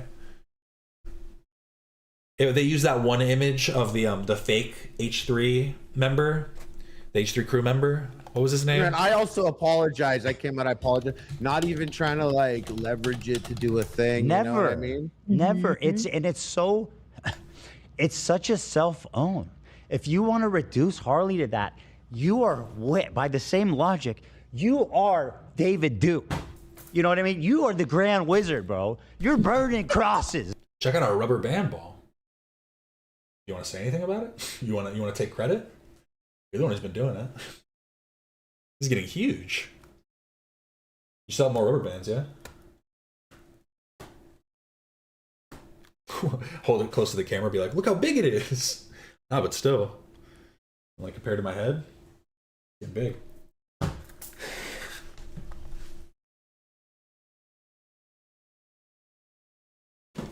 The mole is new H3 employee Jarnathy. He just hasn't been on cam yet. Oh no. It was Nate. Nate was upset about all the times that Ethan looks at him. When Ethan stares at him after saying something about the beanery.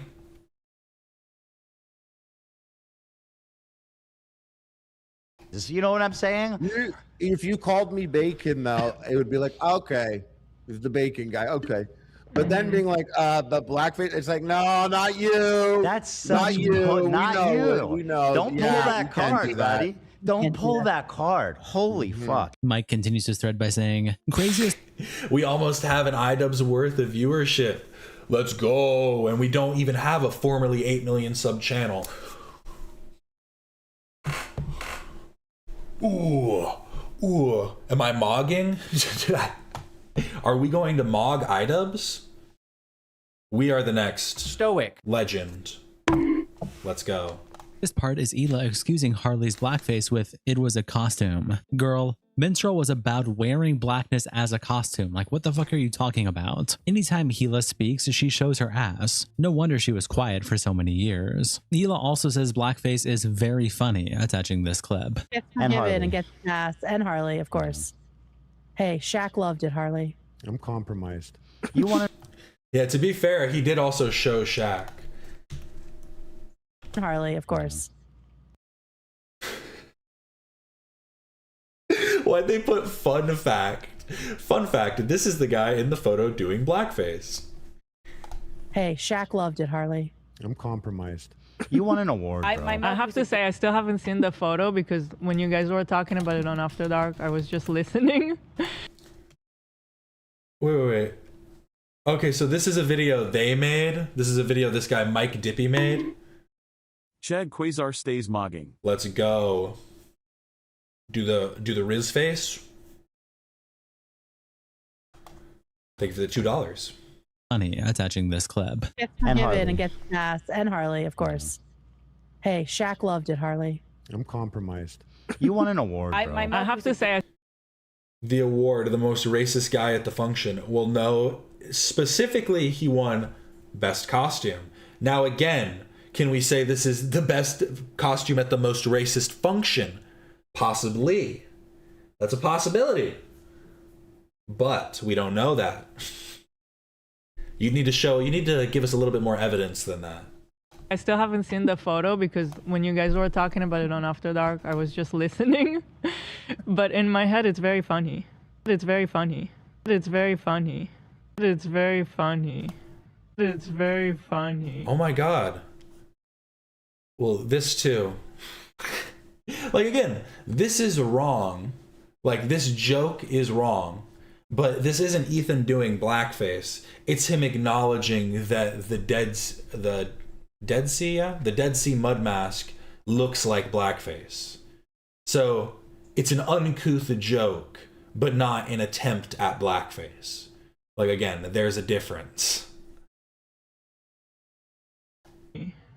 It's very funny. But what I was saying oh no to was, look at this. Harley was doing a racist caricature of Shaq, and then he assaulted him.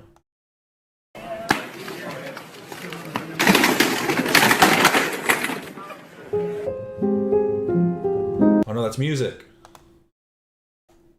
All around me are familiar faces, far off blazes, far off blazes. Yeah, we counted every races, going nowhere, going nowhere. And I think it's kind of funny, I find it kind of sad.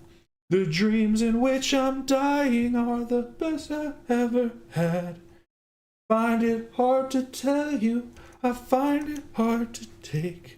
When people run in circles, it's a very, very mad world. Mad world. Sorry, we had to get to the chorus. Have you guys heard the original version of that song? It's got a way different vibe. The question is, did he show Shaq? He said he showed Shaq. He said it himself that he did.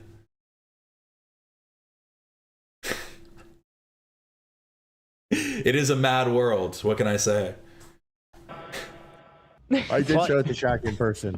It was a long time ago. I've seen the photo. He won an award for it. You know what I mean? Very stupid. Yeah. Yeah. Christian replies, no criticism for N-word girl and boy though? Of course not, because it's fake outrage. And Micah Dippy says, what do you mean? I just posted an uncut. Yeah, I always forget that people can just stop into the stream at any time. It's always the worst when it's something like that. My bad.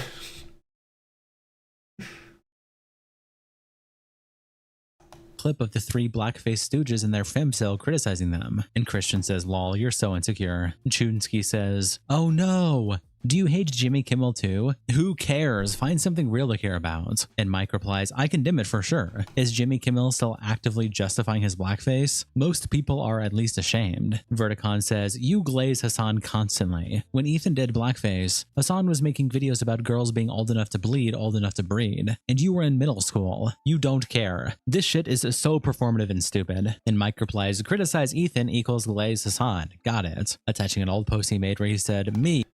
New H3 waiting room? Yes, indeed. Welcome in. Thank you for stopping in. We're talking about Harley's blackface. Well, no, not claps. Not claps for the blackface. Not claps for the conversation, not claps for the blackface. I'm sorry. That was poor timing, poor context. My bad. Ethan Klein bad. Them, Hasan Piker bootlicker, your snark brain is fried from that shock collar. I bet you think he's so tall, dark, and handsome with a sultry voice and great hair. Plus, Pedo Troll is only pretending to be a manic racist pedophile, and that's based actually. And Verticon replies, one only needs to go to your profile and search Hasan, lol bro. And Mike replies with the post where he says, it's impossible to criticize Ethan's post without talking about Hasan, because 90% of Ethan's posts are about Hasan. How am I talking like Hasan by typing exactly what Ethan wrote? Kind of a self-own to call my correct takes Hasan talking points, don't you think? IDubbbz also ended up replying to the clip himself, and Chip Kipling posts the clip on the I Miss the Old IDubbbz subreddit with the caption, IDubbbz claims Ethan's history of using the N-word is worse than his. Because My God. they don't understand. It is the N-word. Okay, and like I said, there is a greater context about Ethan's usage of the silent R, soft A, usage of the N-word that he doesn't talk about too much, but I would say that Ethan's usage of the hard R is almost specifically, like, almost entirely, at least like 95% of it was in regards to IDubbbz. So I just do not, this is just impossible to agree with. N-word guy. He's the N-word of our generation. He is the guy that N-word made his fortune from. I do find it funny when his dragon starts being a little bit expressive. Like he kind of did like a little Wojak scared face. That was interesting. Saying the N-word guy. He's the N-word of our generation. He is the guy. Look at that. What face could he possibly be making that this is what the dragon came up with? Like, what is he doing? That made his fortune from saying the N-word and saying the F-word. He's sitting. Yes, and now he's suffering the consequences of that. He doesn't get the views that he used to get. He's got a big snark Reddit. I think the usages that Damn just joined and we are exactly back on the hard R N-word. LOL. Damn it, I did it again. Every time new people join in, it's just another faulty moment. Well, we continue anyways. We continue journey on. Has had, and the opinion around it, the N-word, other slurs. I think he's been less flippant in his usage than you, Mr. Klein, and you were shouting it as often as you possibly could. So, I would say you are the N-word guy. It's a competition of who said the N-word the most, and you're winning, my I feel like he's laughing at the impression at the little like voice he's doing. Like he's not actually laughing at the jokes he's making. He's only laughing at this voice. Friend. And a sufficient fix replies, he literally responded, no you. And Prestigious Link says, I clicked on this to say the exact same thing. My god, man. You're cosplaying as a cheap dragon to speak in the third person about how your past isn't embarrassing. Desperate Army says, it is insane Ian thinks he got himself in this situation because he stopped. I wonder if him speaking in the third person was him taking advice from Redditors. Like, I forget who it was on Reddit. Someone said that he needs to, like, basically differentiate the dragon from his original IDubbbz self. Like he needs to just become a VTuber full time. Anisa's already lapping him in streaming. You know, she's already creating a bigger name for herself. And IDubbbz is getting left in the dust. So the only way out of it is to become the next burnt peanut. To become, what did he say? Drenched legume? What was it? Saying the N-word. Anything but acknowledging the reality he's in. No, can't do that. That's too scary. It means taking actual responsibility, not being a martyr over shit no one cares about. Too scary. And Apple Apples replies, the way he worded it, it almost sounds like he's saying that his failing career is some sort of punishment for him previously using slurs. Like he's paying for his sins or something. That's what I got out of it, but I could be wrong. Shaun of the Dead Art replies to the clip by saying, this might actually be the most delusional. Did Harley say that too? I mean, it's kind of true. Like, if you really want to be, like, do your own thing. I like the dragon, but it can't stop talking about Ethan and playing Wordle. Should I do the Wordle of the day? Here, let me try. I'll do it on the side here so I don't give it up for everybody. Let's see how many times it takes me. How many chances I get. Original thing ever said. And Isaiah Nandas responds, he's aware that his current audience has little to no knowledge of his old content, and he's relying on their ignorance to make these outright false claims. Anyone who has watched both Ethan and Ian for the past decade knows how insane this insinuation is. Honest to God, I could probably count all the times Ethan has said the N-word on one hand, while Ian literally made a content cop around the N-word and said that people who don't say it are the ones giving it power. Anisa then responds to the whole situation on stream. She was streaming roughly at the same time that H-Stream Podcast was, and Leia Sapiensi posted this clip with the caption, Anisa Johma is currently on stream having an angry rant about Harley Morenstein. If you were the hot talk of the town, don't act like you wouldn't look. Okay? Don't act. Wait, what? So, wait, what? This is a great frame. So is she basically just admitting to it? I mean, you're calling it the hot talk of the town, which I think goes against a lot of the other things that you're saying. Sorry, I was getting a little invested in Wordle. Like you wouldn't look. Okay? Don't act. You started that issue? What did I do? Wait, hold on. What the fuck did I do? I wasn't even online. I was barely even posting. Do you think you're one of these people who thinks I made the content cop? I didn't make the content cop. I was watching B-Stars in bed with my Rottweiler. Okay? I had nothing to do with that. And if I did, I would have been way meaner. Who did then? My husband! We're not attached at the hip. We're very different people. If you can't tell. Okay? I had no... Listen, he wanted to take a very empathetic, balanced approach to it. I'm not interested in that. I'm a bitch. I'm a very mean person. The reason why all these people online think that I'm like this evil creature, okay, is because I'm a lot more blunt and I don't have time for this shit.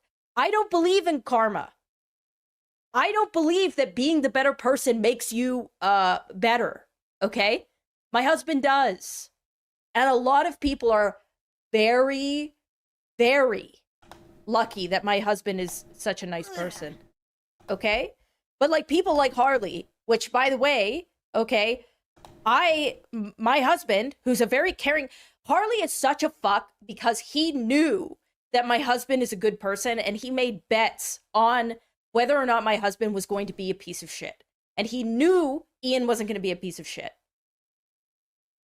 And that's how a lot of people have treated my husband. And to be honest, I'm sick of it. I don't like it. I don't like that my husband receives the short end of the stick because he's a nice person.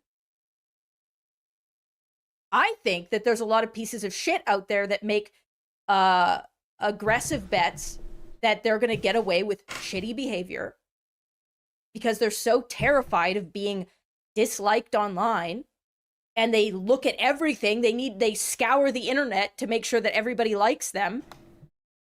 I'm so confused because this just feels like projection. Like she's kind of going back and forth between two ideas. Like it doesn't feel very consistent right here. Because she's saying both. I don't even know how to. Because she's saying some people care, and so they go searching for it. She's just being very indirect too, which I think is why it's even more confusing. It is so projection. I mean, that's how it's coming across for sure. But I'm also just more confused than anything, I've got to be honest. After they make aggressive opinions about service members being bombed in Palestine, okay? Harley made disgusting comments about medical staff operating in Palestine getting bombed, suggesting that they did it because they wanted to be martyrs to make Israel look bad. And then when I texted him, because I am a no-nonsense person, I said, hey man, I'm just gonna be honest with you. I think this is kind of a bad take. Can we talk about it? He was a little fucking bitch about it. Babe, take your pills. No, that's tonight. He was a little bitch about it. And surprise, surprise, you know, he's on the H3 podcast. Leia also adds this clip to the thread saying, you could feel how like salty they're like the saltiness in that. You could just feel how sour she was, because it's almost like they wanted more. They want more and more people to keep falling out with Ethan, and like Ethan to keep losing stuff. But now more people, like someone came to Ethan, someone went to Ethan. They turned away from us. What?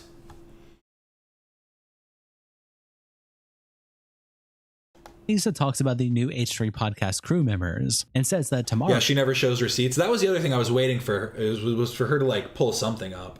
But that's the other, like, she's speaking in vague terms so that she doesn't have to actually like show any receipts. I feel like that's kind of the tactic, is to hold it behind this wall, like this veil of like, it's all, who knows? I don't know what I'm talking about. She said it before that she thought she was an intellectual online, and that's why she had some of the conversations she did. So, you know, it's not too far-fetched. I should do the poll real quick. It's almost time for the stream to start. Let me looks and smells like pennies. Tamara is Jewish, by the way. Lol. Not a good look for the person who claims she's morally righteous. I find it pretty creepy how quickly the new H3 members, like Tamara and Morgan, are so quick to start making fun of you and Ian. Morgan, especially, because she seemed so normal, but then laughs the hardest at Ethan or Dan making fun of you guys. There's, I think they're young, right? How old are they? Not Tamara. She creeps me out for real. She looks like she smells like pennies. Yeah, that one. What is that? Like, what? Okay. You're not being anti-Semitic. What do you actually mean by that, though? Okay, so you're not being anti-Semitic. You're just being a mean girl. I don't understand what the purpose of saying that was. So here, let me start this. So how late will the H3 show start today? So we do this poll every time there's an H3 show to go live. For all the new people joining in with us, are they going to start on time / early, 10 minutes late, 20 minutes late, or 30 minutes late? I think there will probably be on time or early, just because they set it for later today, but we will see.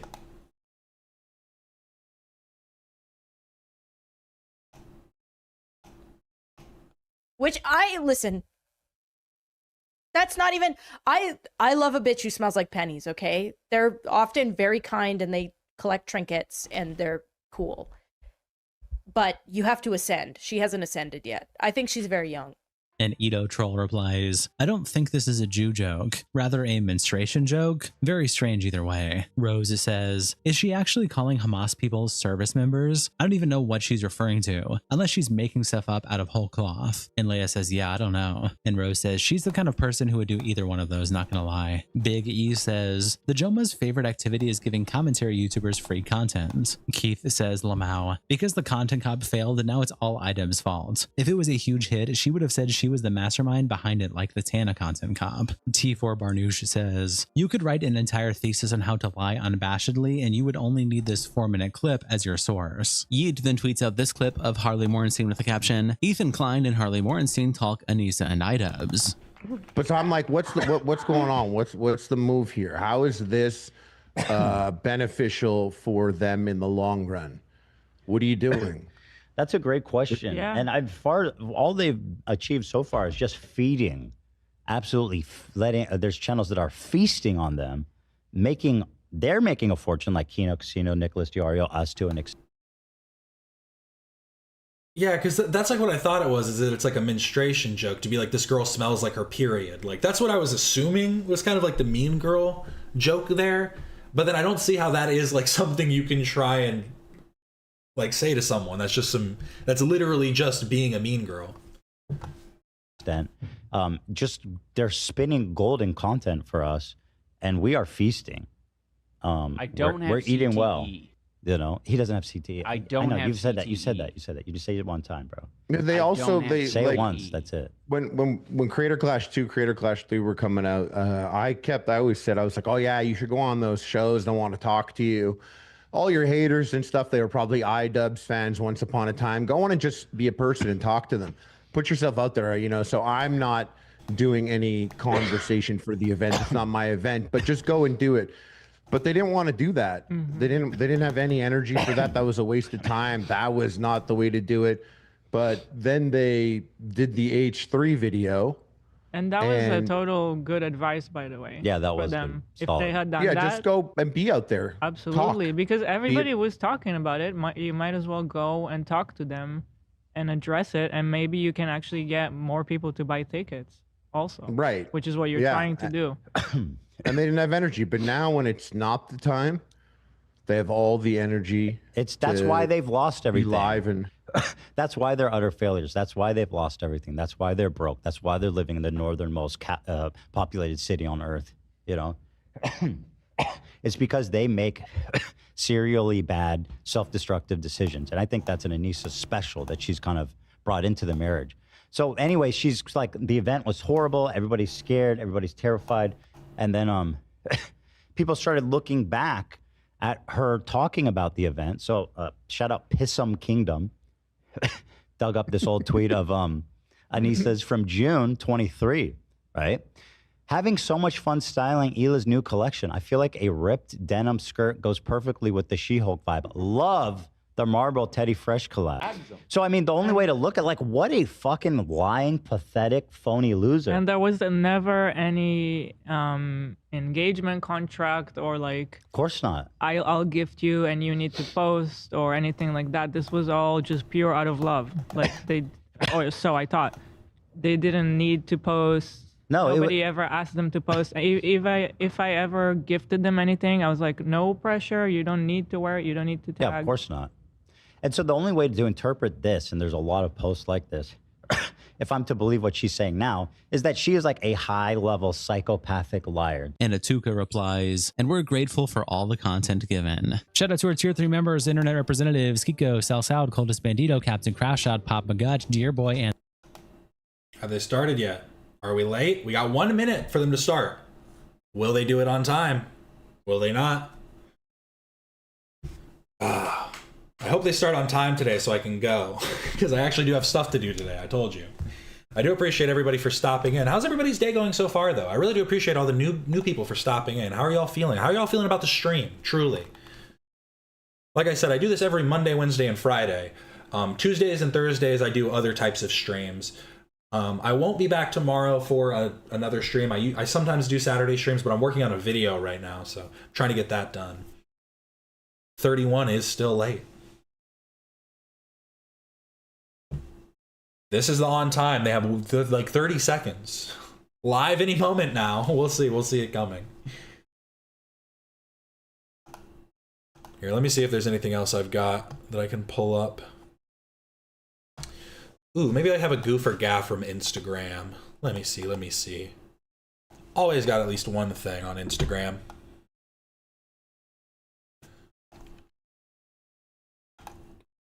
Here.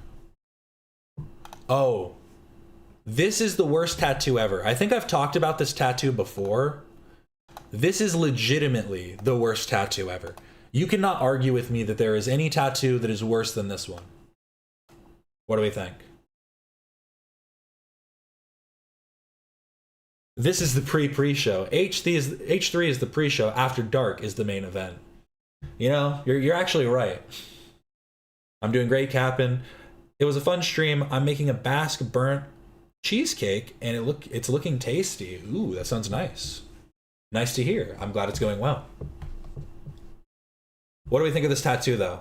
I only want honest opinions. They match the belly button, sort of. You know, and it goes up. They don't have any nipples. Well, their nipples are up here in the hands. Yeah, I have shown this one before, but I saw it again and I was like, as more tattoos come out where people are like, this is the worst tattoo, this is the worst tattoo, I don't think this one can be beaten. Like, placement, tattooing ability, line work, lack of color, anatomy. Every part of this is wrong.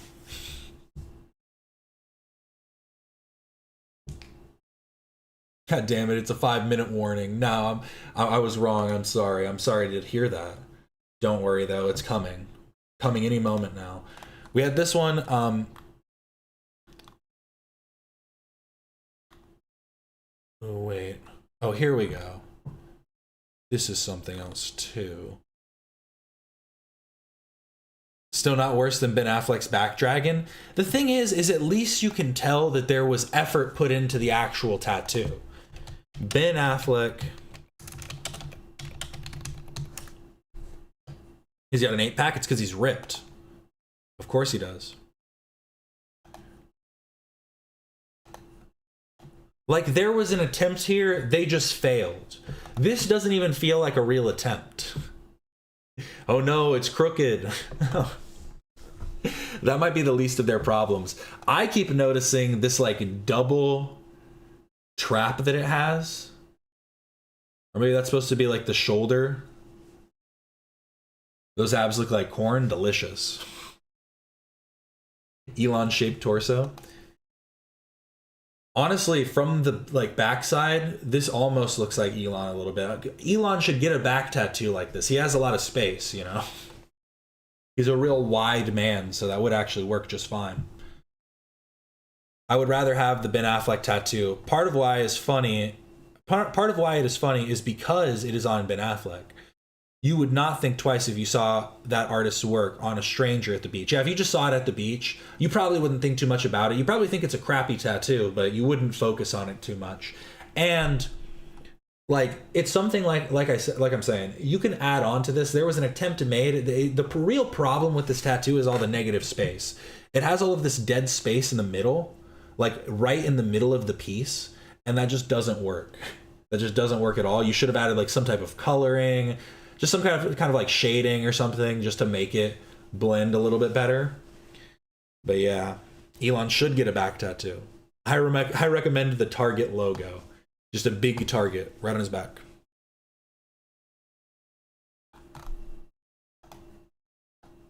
Honestly, in these photos, he kind of does have an Elon build.